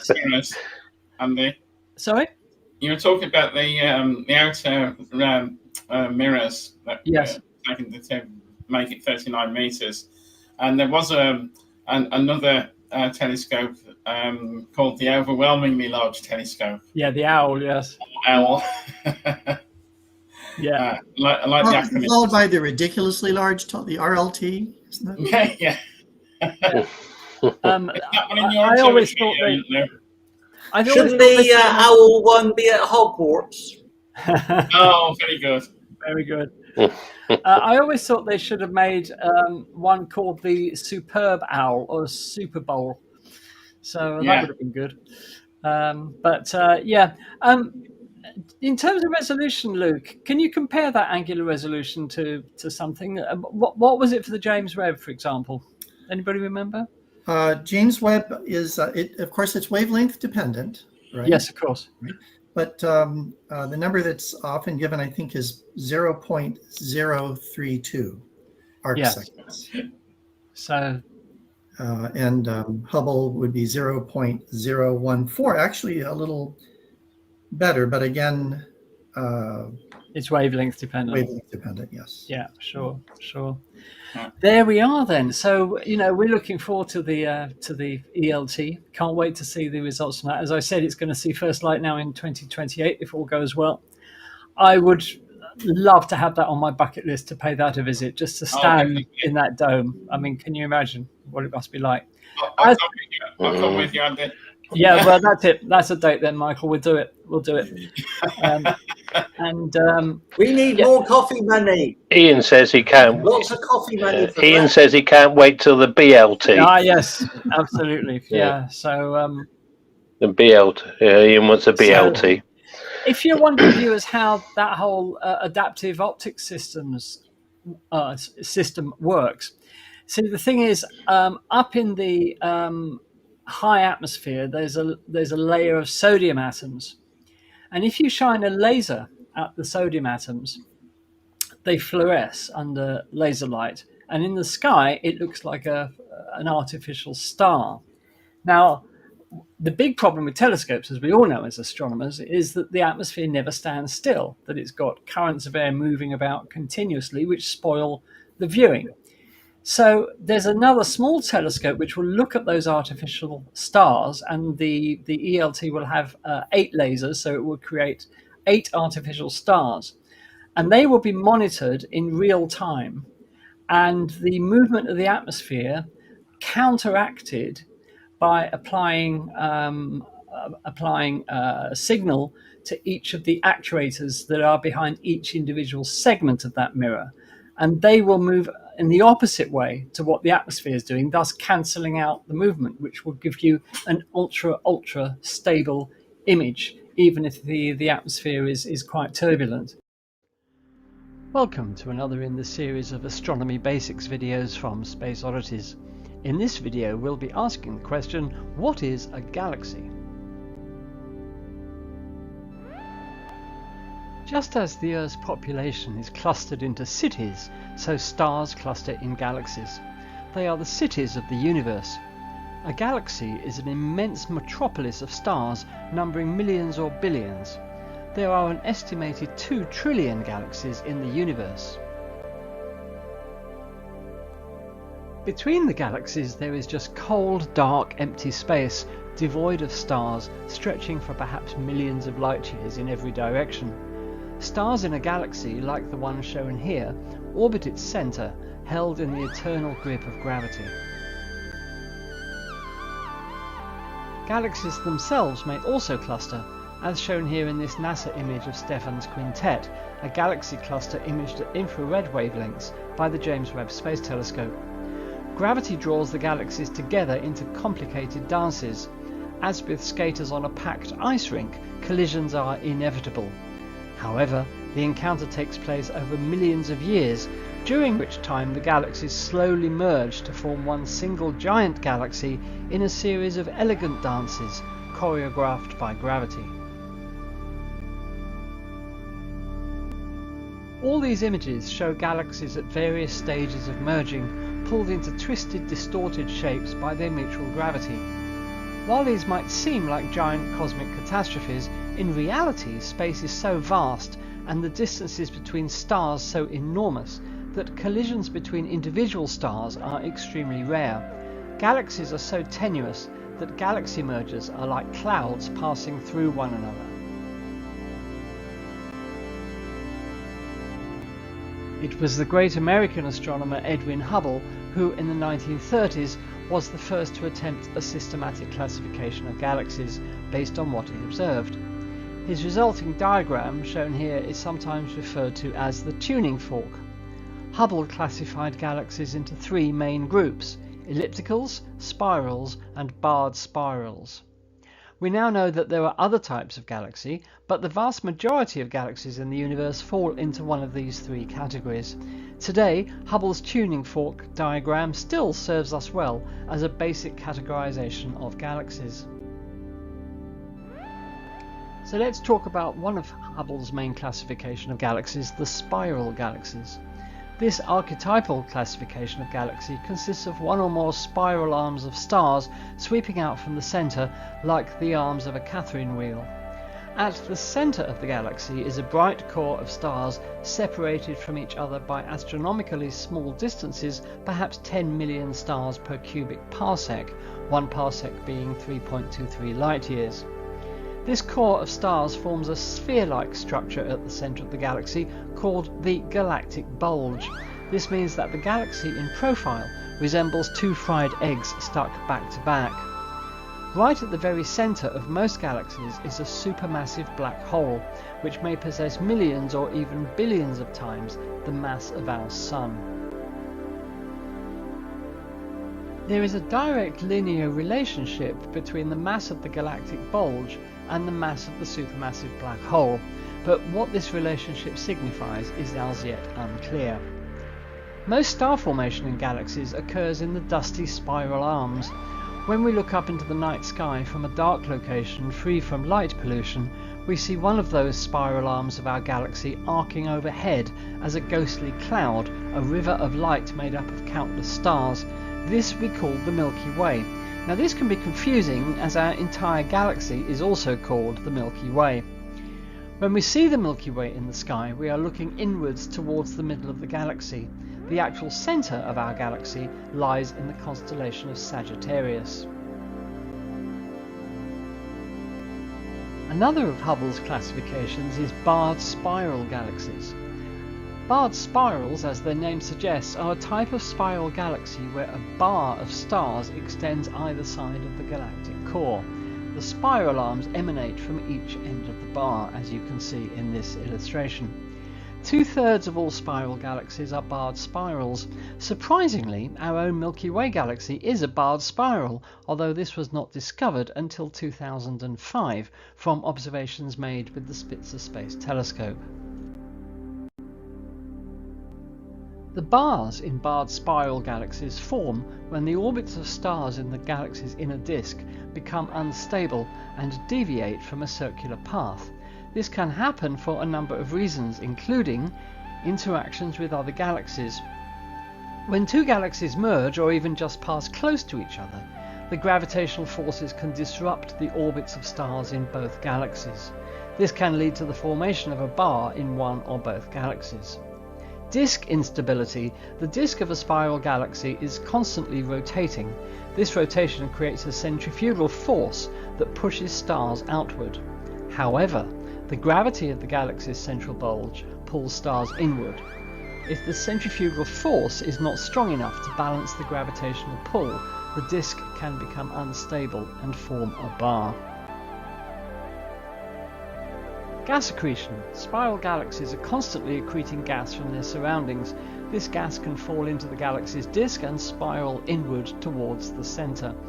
As the gas falls in, it can lose energy and cause the stars in the disk to slow down, and this can lead to the formation of a bar. Once a bar forms in a spiral galaxy, it can grow over time by attracting more and more stars into its orbit. The bar can also drive the formation of new stars in the galaxy's centre. This is because the bar can channel gas and dust towards the centre, where it can collapse and form new stars. Bars play an important role in the evolution of spiral galaxies. They can help to distribute gas and dust throughout the galaxy, and they can also drive the formation of new stars. Bars may also be responsible for the formation of active galactic nuclei, or AGNs, which are regions of intense star formation and black hole activity at the centres of some galaxies. The main features of an elliptical galaxy are an elliptical shape. Elliptical galaxies have a smooth ellipsoidal shape. They can range from being almost perfectly spherical to elongated ovals. Little gas and dust. Elliptical galaxies contain very little gas and dust. This is because most of the gas and dust in these galaxies has already been consumed to form stars. Old stars. Elliptical galaxies are primarily populated by old stars. These stars are typically red and low mass. Random orbits. The stars in elliptical galaxies have random orbits. This means that they do not move in a disk or spiral pattern, as is the case in spiral galaxies.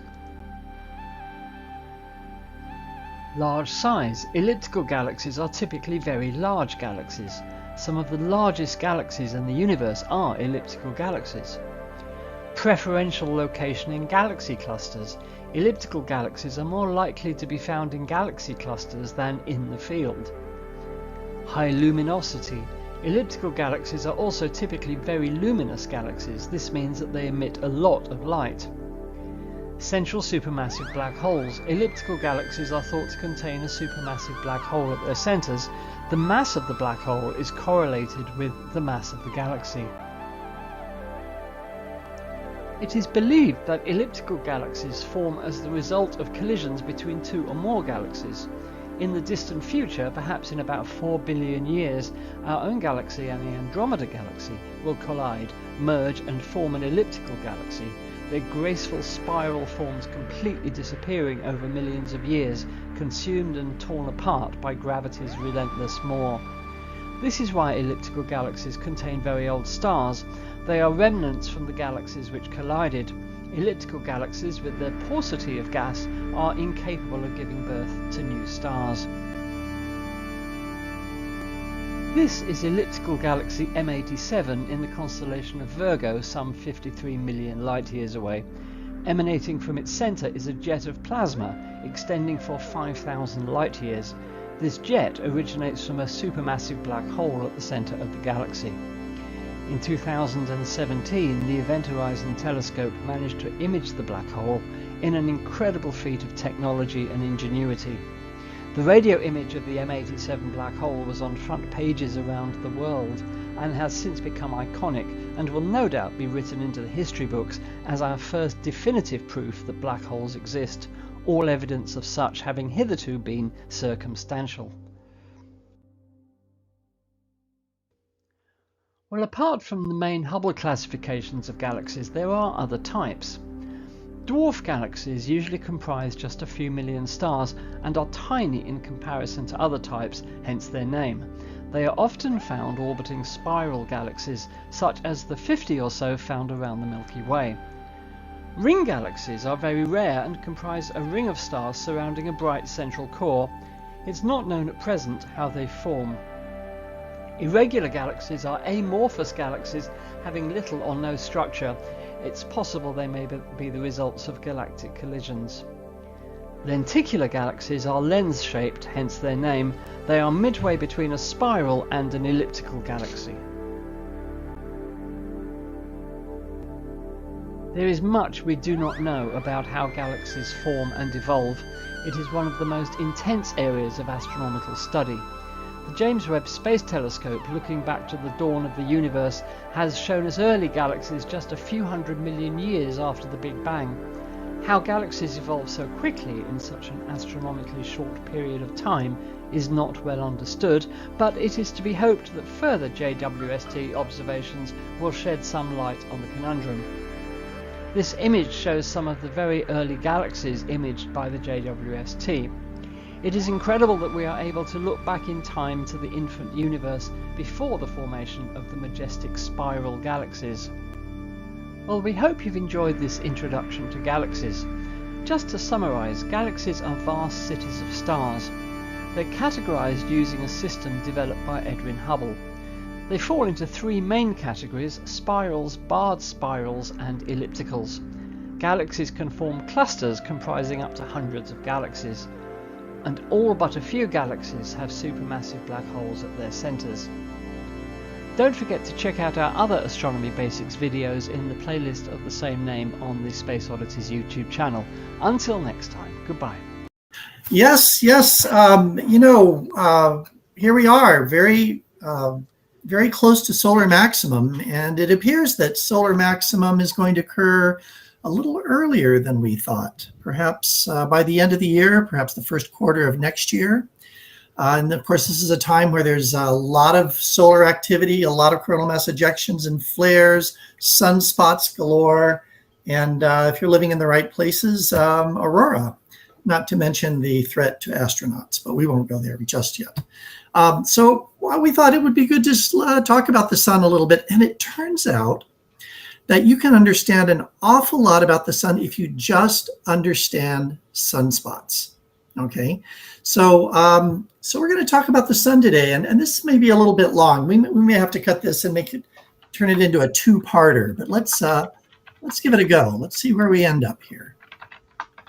Okay, so here's the sun that you might expect to see if you have a small backyard telescope with an appropriate solar filter. That's our disclaimer. With an appropriate solar filter. And the sun will look different colors depending on the filter. Daz already kind of walked us through how nobody really knows what color the sun is. There are different correct answers. But one of the things that you can see in this image is that the edges of the sun are dark, right? And this is actually real. This is called limb darkening. And it has to do with the fact that the sun is gaseous. And so you can see through parts of it at different depths. And some light gets, some SOME light gets through at the upper regions and less light as you move down. So this is actually a real image. And if you look on the bottom, you can see a tiny sunspot there. Okay. And this is we've only understood this for about 400 years when Galileo saw sunspots on the sun and he said, there are spots on the sun. And the church said, no way, there are no spots on the sun. The sun is pure and pristine. And Galileo proved them wrong, which probably wasn't a good thing to do. But dangerous thing to do. The rest is history, as they say. Yeah. Here's a little bit better image of the sun. Again, this is in what we call white light. In other words, all the colors of the spectrum that our eyes can see kind of mixed together to produce a white image.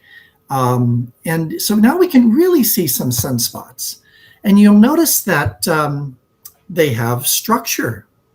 They have different densities. There's a dark inner portion and a lighter outer portion to these sunspots. You might even notice that they tend to occur in pairs. Well, this is all very important information because it helps us understand sunspots. And we're gonna figure out why all this is true in just a few minutes. I think this was supposed to be a video, actually. So I'm not sure what to do with this. I think I'll just move on because it doesn't do what I want it to do. The sun never does. It does, yes. They're like comets or cats. Yes. Or Perseid. Here we see 6 images of the sun, right? And these are 6 perfectly good images that all look completely different.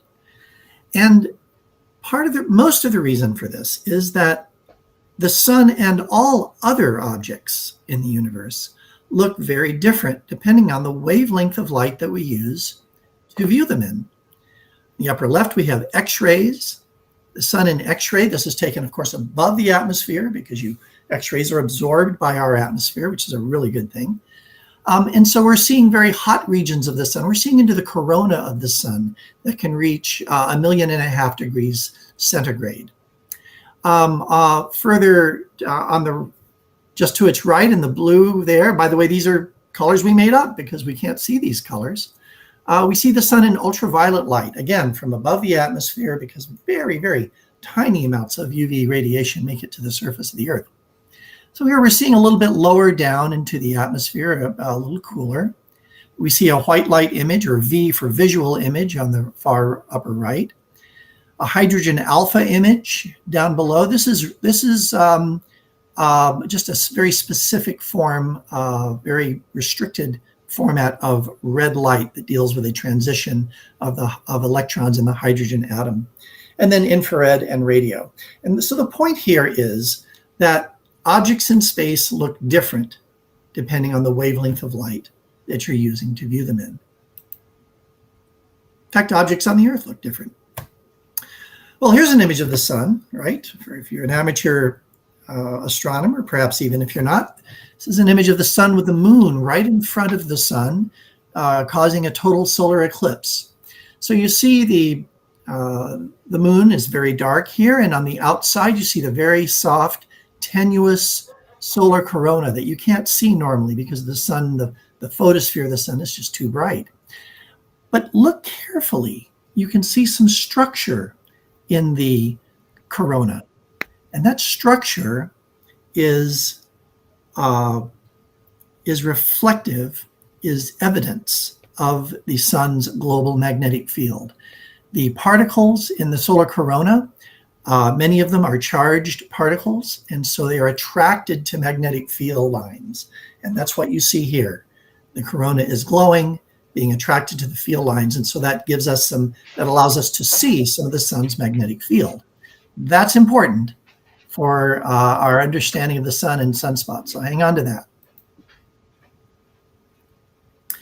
So I've given a lot of talks about the sun, and sometimes they just get so esoteric.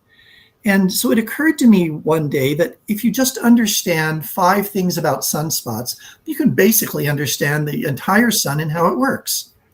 So 5 things about sunspots. They're dark, as we have seen. They're cool. So I have Joe Cool on the right-hand side there to remind us. They're highly magnetic. They're associated with solar storms, coronal mass ejections, and flares. And the number one thing to understand about sunspots is they come and go in cycles. So you have the bicycle down there for the, Don't give up your day job. Remind us. So we'll just go on for now. Okay. When we look carefully at sunspots, and this bottom image, by the way, is a ground-based image from a solar observatory, maybe National Solar Observatory, we see that it has structure. It has a dark inner portion and a lighter outer portion. The umbra is the inner portion, the penumbra is the outer portion. And outside of that, we see the bubbling, I'll call it the surface of the sun. It's the what we generally call the surface of the sun, the photosphere, as heat is rising, the sun trying to equilibrate with its surroundings, get rid of its heat that's being generated in the core. So sunspots definitely have structure, and we're going to talk about why. Here's another image of a sunspot up close, just like the one we saw before. The inner darker part, the umbra, is cooler than the surrounding area, the penumbra, which is also cooler than the surface of the sun. Surface of the sun, let's see, we have mostly UK people. So do you guys use centigrade, Fahrenheit, Kelvin? What do you use? It's about 6,000 degrees centigrade. And the inner portion of sunspots may be 3,500, 4,000 degrees centigrade, something like that. And we're going to learn why they're cooler. Well, this was supposed to be a video too. Heck with it. Let's move on. Okay.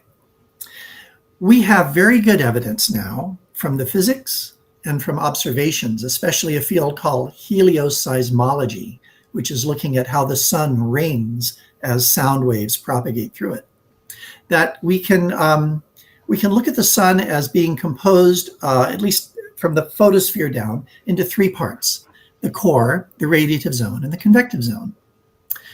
In the core, where temperatures can reach 15 million degrees centigrade, centigrade Kelvin doesn't matter at that level, we have fusion taking place where 2 protons are fired together at very high speeds because of the high pressure and temperature to bond together, to bypass that repelling force and actually fuse together. This cannot happen in classical mechanics. And all of the physics that we learned in up to the 1800s, this cannot happen. But we know now through quantum physics that this does happen. So that produces the gamma ray photons that begin in the core of the sun. They migrate out into a region called the radiative zone where they are scattered by electrons, free electrons in that zone. And they're scattered so much, just kind of like a drunk man's walk, if you've heard of that, that it takes on average, statistically, about 100,000 years for that single gamma ray photon to get out of that radiative zone of the sun. 100,000 years. As you move out from the center, it gets cooler and cooler and cooler. And so all of a sudden, you can form atoms. You can have electrons kind of hanging on to nuclei. And as things cool, the most effective means of heat transport is convection. And so they form these convective cells that rotate. And those gamma ray photons hitch a ride on those convective cells, reach the surface of the sun, and then it's 8 1/3 minutes to get to the Earth. Okay. We know sunspots are dark. I've told you they're magnetic, but how do we know? One of the ways we know is that we see a quality when we look at the spectra of sunspots. We see a quality called Zeeman line splitting. Zeeman line splitting. And it means that spectral lines in the presence of very powerful magnetic fields will split into 3 parts. And we see this visually here of a spectrum where a spectral line has split. That is observational evidence that these sunspots are very magnetic. And the reason they're magnetic is that the sun rotates. But it doesn't rotate like a solid sphere. It rotates like a kind of gloppy, gas. And so the equator of the sun rotates once every 27 days or so. And it's rotating faster than the upper and lower latitudes. So the magnetic field of the sun gets dragged around time after time, month after month after month, until it gets really tangled. You might imagine having if you knit, I don't know how many of you knit, but if you have a big piece of yarn and it's all kind of, clumped together, and you throw it in the bottom of your closet, that piece of yarn might have a little piece of yarn sticking up over all the rest of them, just a little piece. And that in the sun would be a sunspot. And since that little loop of magnetic field is looping above the sun, you have one side and the other. You have a north and a south pole, because magnets have north and south poles. There are no magnetic monopoles. So the sun is sunspots are magnetic, and this is really important. Just an image of the sun in ultraviolet light, showing many, many active regions on the sun. You can even see little loops. If you look on the edges of the sun here, you can see little loops of this plasma. And this is the material rising from a sunspot, from one side of a sunspot, and diving back down into the other, because these plasma obey magnetic field lines, just like as we saw before. So why are they cool? They are relatively cool. And the reason is that the magnetic field in the region of these sunspots is pushing down on that gas that's trying to upwell to the surface. Remember the convective zone just under the photosphere? And since they're pushing down on this gas, it can't get out there, so it has to move around the sunspot and emerges on either side of the sunspot. But the sunspot region itself is cool as a result. Now, okay, this is my favorite slide because it has a little equation in it. And it's actually not that hard to understand. It turns out that a small drop in temperature produces a large drop in brightness. So we just said sunspots are cool, relatively cool. In this equation, L is luminosity or brightness, and it equals 4, that's a number, times pi, that's a number, times radius, which is just a number, times sigma, which is a number, times the temperature to the 4th power. So you modify the temperature just a little bit, raise it to the 4th power, and you have a huge change in brightness. And this is why sunspots are so dark, because they're cool.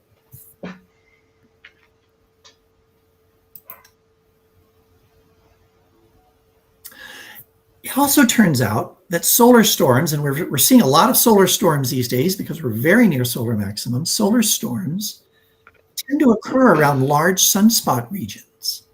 Solar flares, which are generally dominated by electromagnetic radiation, and coronal mass ejections, which are dominated by particle radiation, they tend to occur around sunspot regions.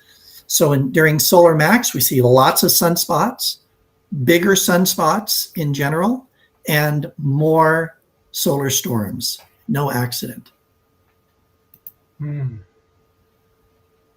So, what have we learned about sunspots? They're dark. We know why they're dark. They're cool. We know why they're cool. They're magnetic. We've seen evidence of that. They're associated with solar storms, just because I told you. And and they come and go in cycles, but we haven't talked about the cycles yet. Let's see if I have a... That's fantastic. Where are we in time? I don't know how to break this up quite. We've got it. Well, we're half an hour into the show. Okay. I wonder if... well, you let me know You drag. You have a hook. Andy has the hook, and he will hook it around my neck and drag me off as I wave to screaming fans. Right. Well, I mean, it's all interesting stuff, Luke. So we would love to see it. So no problem at all. Yes, indeed. Right. Well, thank you for that. Perhaps we'll carry on next week with the rest of us. Yeah, we can carry on next week. Yeah, because I mean, Lou, you mentioned the corona being up to 1.5 million degrees in heat, hotter than the actual surface of the sun. Well, just recently I was reading a paper that they think they may have solved that problem, why the corona is so much hotter. And it was, I'm not sure whether it was Betty Colombo or Parker Solar Probe, one of the two. No, it was the studying Solar Orbiter. Oh, okay, then not even the one I was thinking Europeans always want to take credit. I mean, come on. For good reason. We just do it better, that's why. Of course. Yeah. What they noticed was that you were talking about these magnetic lines on the surface of the sun, which usually join the spots and all that, but there's also other magnetic activity going on, which gives us the plages, which is the light areas. So there's a lot of magnetic activity going on. But what they found is that it's covered in these little magnetic lines, which apparently are vibrating very rapidly. And they think that this vibration of all these small magnetic filaments is possibly the cause. And like I said, it's possibly, with the sun, we don't know positively, is what's actually heating the actual corona to such a high temperature. And if it's correct, then that's one more nail in the coffin of the mysteries of the sun. If you remember, Daz, I was showing some images of those last week. And they're like... Oh, of course, yeah, sorry, yeah. No problem. Yeah. They're like little magnetic waves that are travelling rapidly across the surface of the sun. And they think that's what's, as Daz said, that's what's heating the corona. Would these be the Elfin waves? That this was the prevailing theory before Parker was launched. Don't know. I couldn't tell you offhand. But also, you were talking about the cycle. Of course, we were expecting cycle 25 to reach its maximum on 2025, but because it's the prediction.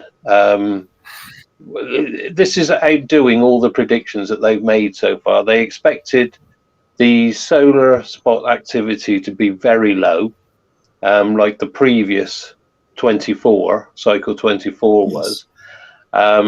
And they were then, of course, there was also some people that were expanding that. If we go into what they call it, a great solar minimum, which could eventually lead to an ice age. Well, that'll sort out our global warming problem.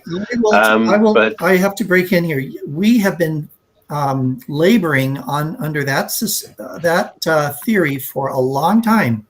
The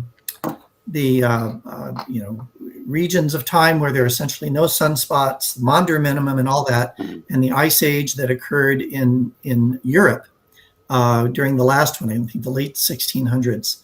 That appears not to be the case any longer. That a more careful review of the data. I was teaching it.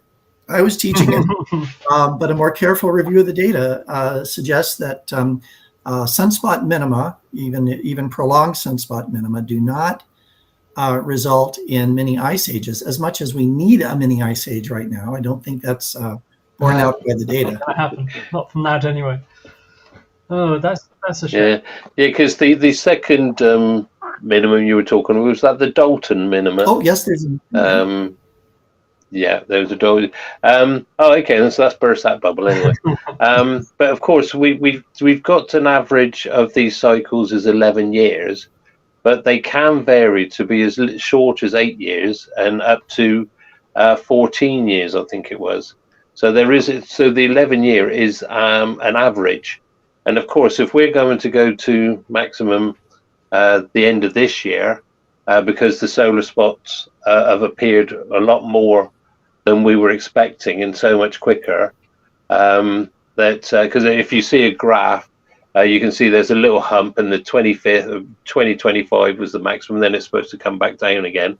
The actuals, if you look at what the actual sunspots have gone, it's actually above the line and climbing still at this very moment. So if we do go to a maximum at the end of this year, it would be interesting to see whether that means we're going to get a very long decline to a minima to cover sort of like more towards the 11 years, or we're going to have a very short cycle.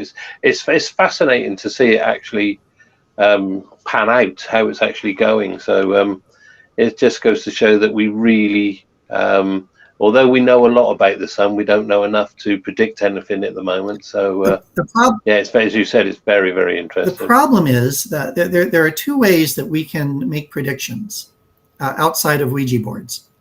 One is to look at the previous behavior of the sun, right? And we had seen that the solar maximum had been declining over the previous cycles. The other, which would be much more accurate, would be to actually understand the solar cycle, why it is the way it is and what drives it. I mean, there's some thinking that gas moves latitudinally and dives down to the tachocline region below the photosphere and all this stuff. And we don't really understand it. But if we understood the physics well, then we would be able to predict with better accuracy. And we just don't yet. No. I mean, one thing I did forget to mention is we could also have a double peak of maximum. It can start to decline and then pop back up again. So it's fascinating. I find these sunspots and these cycles. And of course, I think it was Ian mentioned it last week when we mentioned the sun, is that at the end of this cycle, the poles will swap. So that's one of the ways we know that the cycles come to an end. And also with your dual sunspots, they've got polarities. They will also swap. And that's how we know we've come to an end of a cycle. But then you've then got supposedly another cycle. And I think really we need to look at not the 11-year cycles, but the 22-year cycles when things have changed, because there has been some predictions that what they call a south lead cycle tends to have have more interaction with us than with solar weather than a north one does. It's just fascinating. I find this so interesting. And if anybody wants to know a little bit about, I mean, Lou's done a wonderful job as regards telling us about the sunspots. If you look at on the YouTube and look at our the presentation, which was does the solar cycles interact with earthquakes and volcanoes on Earth, have a look at that, and that'll give you a brief description of how these cycles work. So, and can I just say as well that sunspots are not unique to the sun. We have actually observed them on the surface of other stars. So we know that they are a common feature of stars, that they are sort of intrinsic, if you like, to the activity of stars. For example, here's one on the surface of, let me just make that a bit bigger, of Zeta Andromedae. You can see three clear, well, astronomers call them star spots, of course, not sunspots, because they're not on the sun, they're on other stars. So these are star spots, and this is another star, big star called Zeta Andromedae. And I think they've imaged them on Betelgeuse, Regulus, and Antares, if I remember right. Yes. I mean, as well as sunspots, you've also got to think about coronal holes, which also give us intense space winds. And Kevin here is talking about plages and faculae. There's a lot of things that actually go on the surface of the sun, which all interact, and they all do their own thing. I mean, there's been a couple of this week alone, we've had about 3 or 4 storms come our way from flares and coronal mass ejections It's really ramped up at the moment. And if you want to look at this, a website which I've just found recently, it's called solarham.net. Now, if you go to that, you'll be able to look at the sun in different wavelengths, as Lou was pointing out. Every wavelength gives you something different to look at. What's it called, and it's solarham.net. Solarham, as in HAM. HAM, yeah. Okay. And from there, you can actually link up to NOAA, which is the North American space weather community, or just Google NOAA space weather, and there's one on there called panels. And if you go on the panels, it gives you all these graphs, all these diagrams. And if you go to the actual NOAA site, you can actually watch videos of what's happened in the last few hours and things like that. So and it's all free. So have a look. It's fascinating. Right. You can spend hours on it. Anyway, I'm waffling now. So what sorry. we'll do now? Yeah, lovely talk, Lou. Lovely. What we'll do now? We will move celestial objects a bit closer to home. We'll move from the sun to the moon. So I hope you can see this. So the first bit is about the gravitational wave background. Now, let's start off by having a look at, if you like, the spectrum of gravitational waves. As you're probably aware by now, we have detected over 100 gravitational wave events since 2015 using the LIGO detectors in the United States and the Virgo detector in Italy. Now, here we have a scale showing you the frequency of the gravitational waves, what type of objects we can detect at those frequencies, and how we can detect them. So the first thing to say is that between the 1 and 100 hertz frequency, this is what we've been observing at the moment, and this has enabled us to detect merging black holes, colliding neutron stars, collisions between neutron stars and black holes. And this is the limitation, if you can call it that, of the LIGO and Virgo detectors. They're observing in those sort of frequencies. So these are really quite high frequency observations. The instruments are tuned to detect gravitational waves at those frequencies. So these are high frequency, short wavelength, if you like, events. But there are other types of gravitational waves in the universe which are much lower frequency with a much longer wavelength. And in particular, we're talking about the merging of supermassive black holes at the hearts of galaxies. And this is right down here at 10 to the minus 8, 10 to the minus, well, between 10 to the minus 7 and 10 to the minus 9 hertz in frequency. These are much longer wavelength events. It's reckoned that some of these wavelengths could be light years long. And to detect these, one way of doing it is to use pulsars to detect these gravitational waves. Now, to do this, you use the thing is called the pulsar timing arrays. And astronomers have used millisecond pulsars for this. Now, what are these? These are pulsars that have got a rotation speed of less than 10 milliseconds.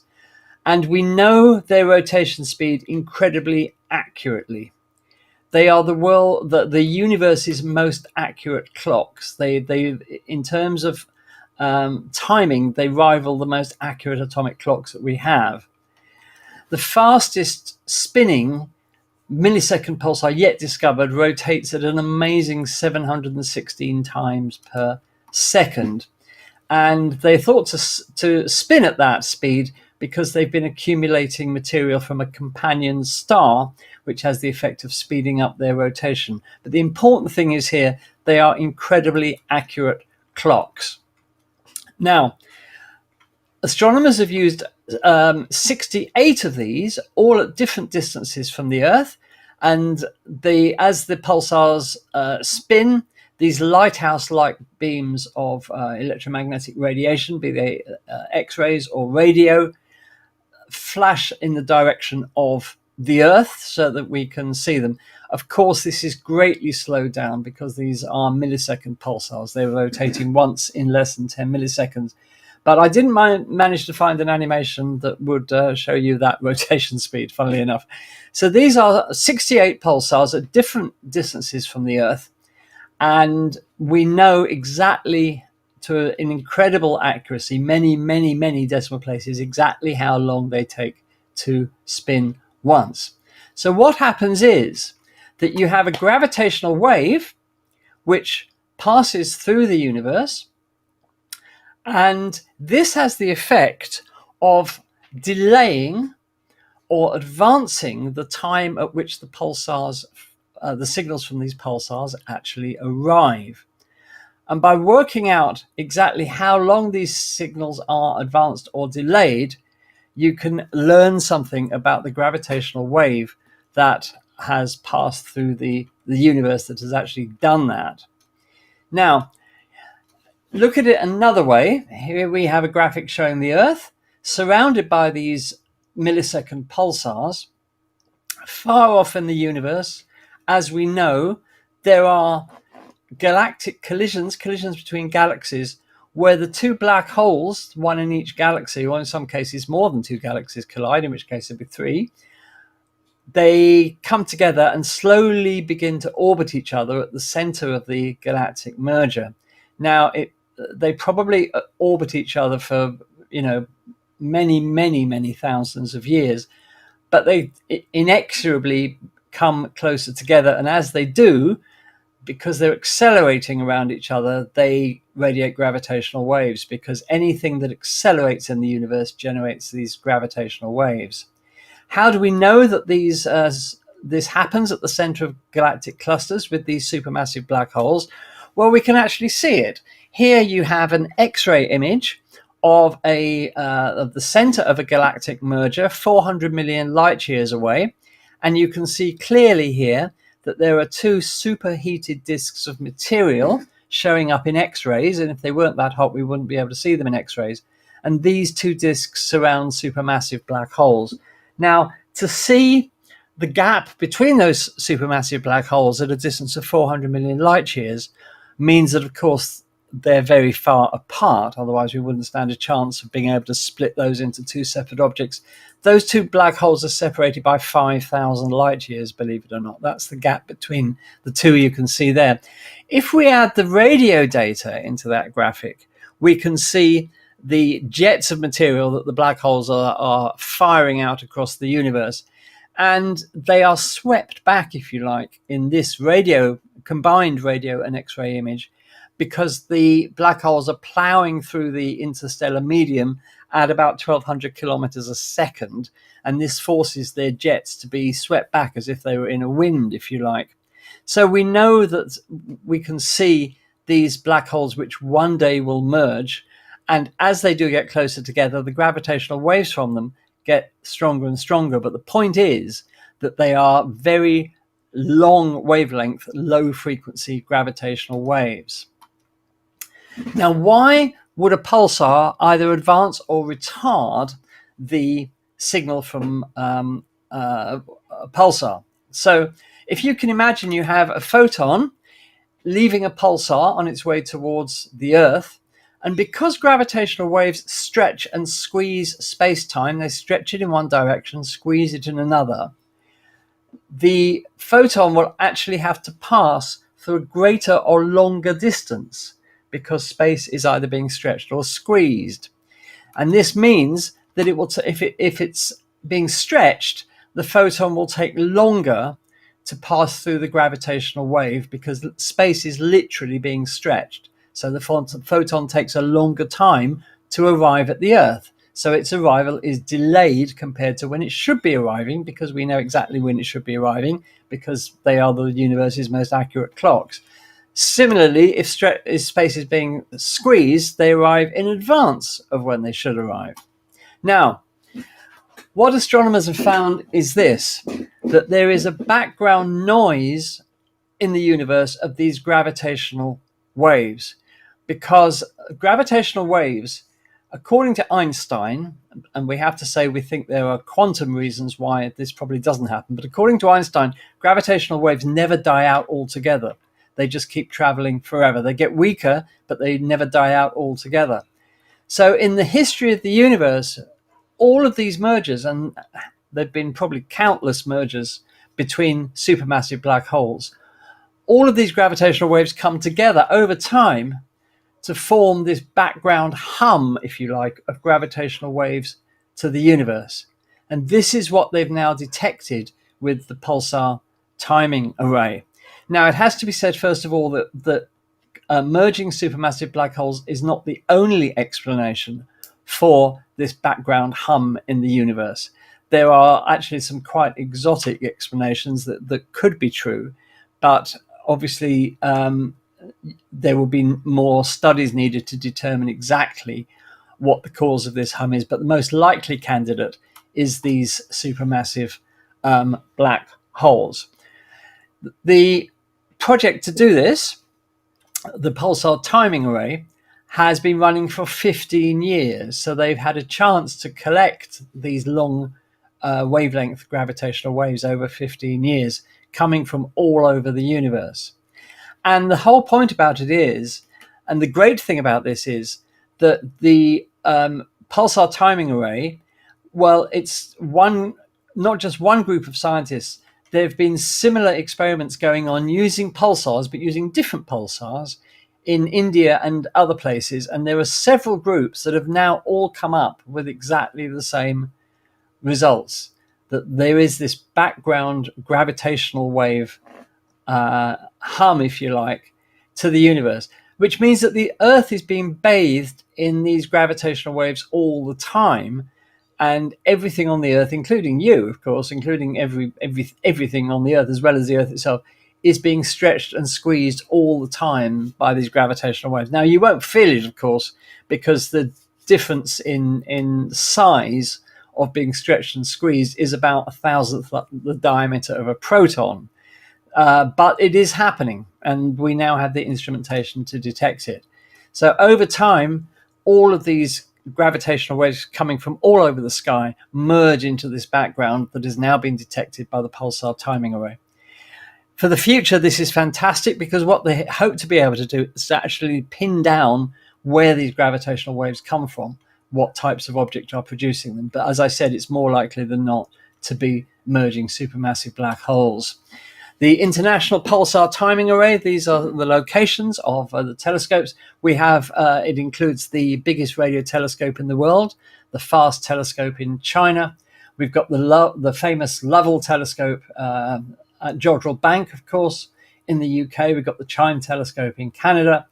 Arecibo, before its unfortunate demise, was taking part. We've got Meerkat in South Africa, which is a precursor telescope to the world's biggest radio telescope, the Square Kilometre Array, which will be complete hopefully before the end of the decade, although it might be a little bit delayed because of COVID. We got the famous Parkes Radio Telescope in Australia, and we've got a couple of others.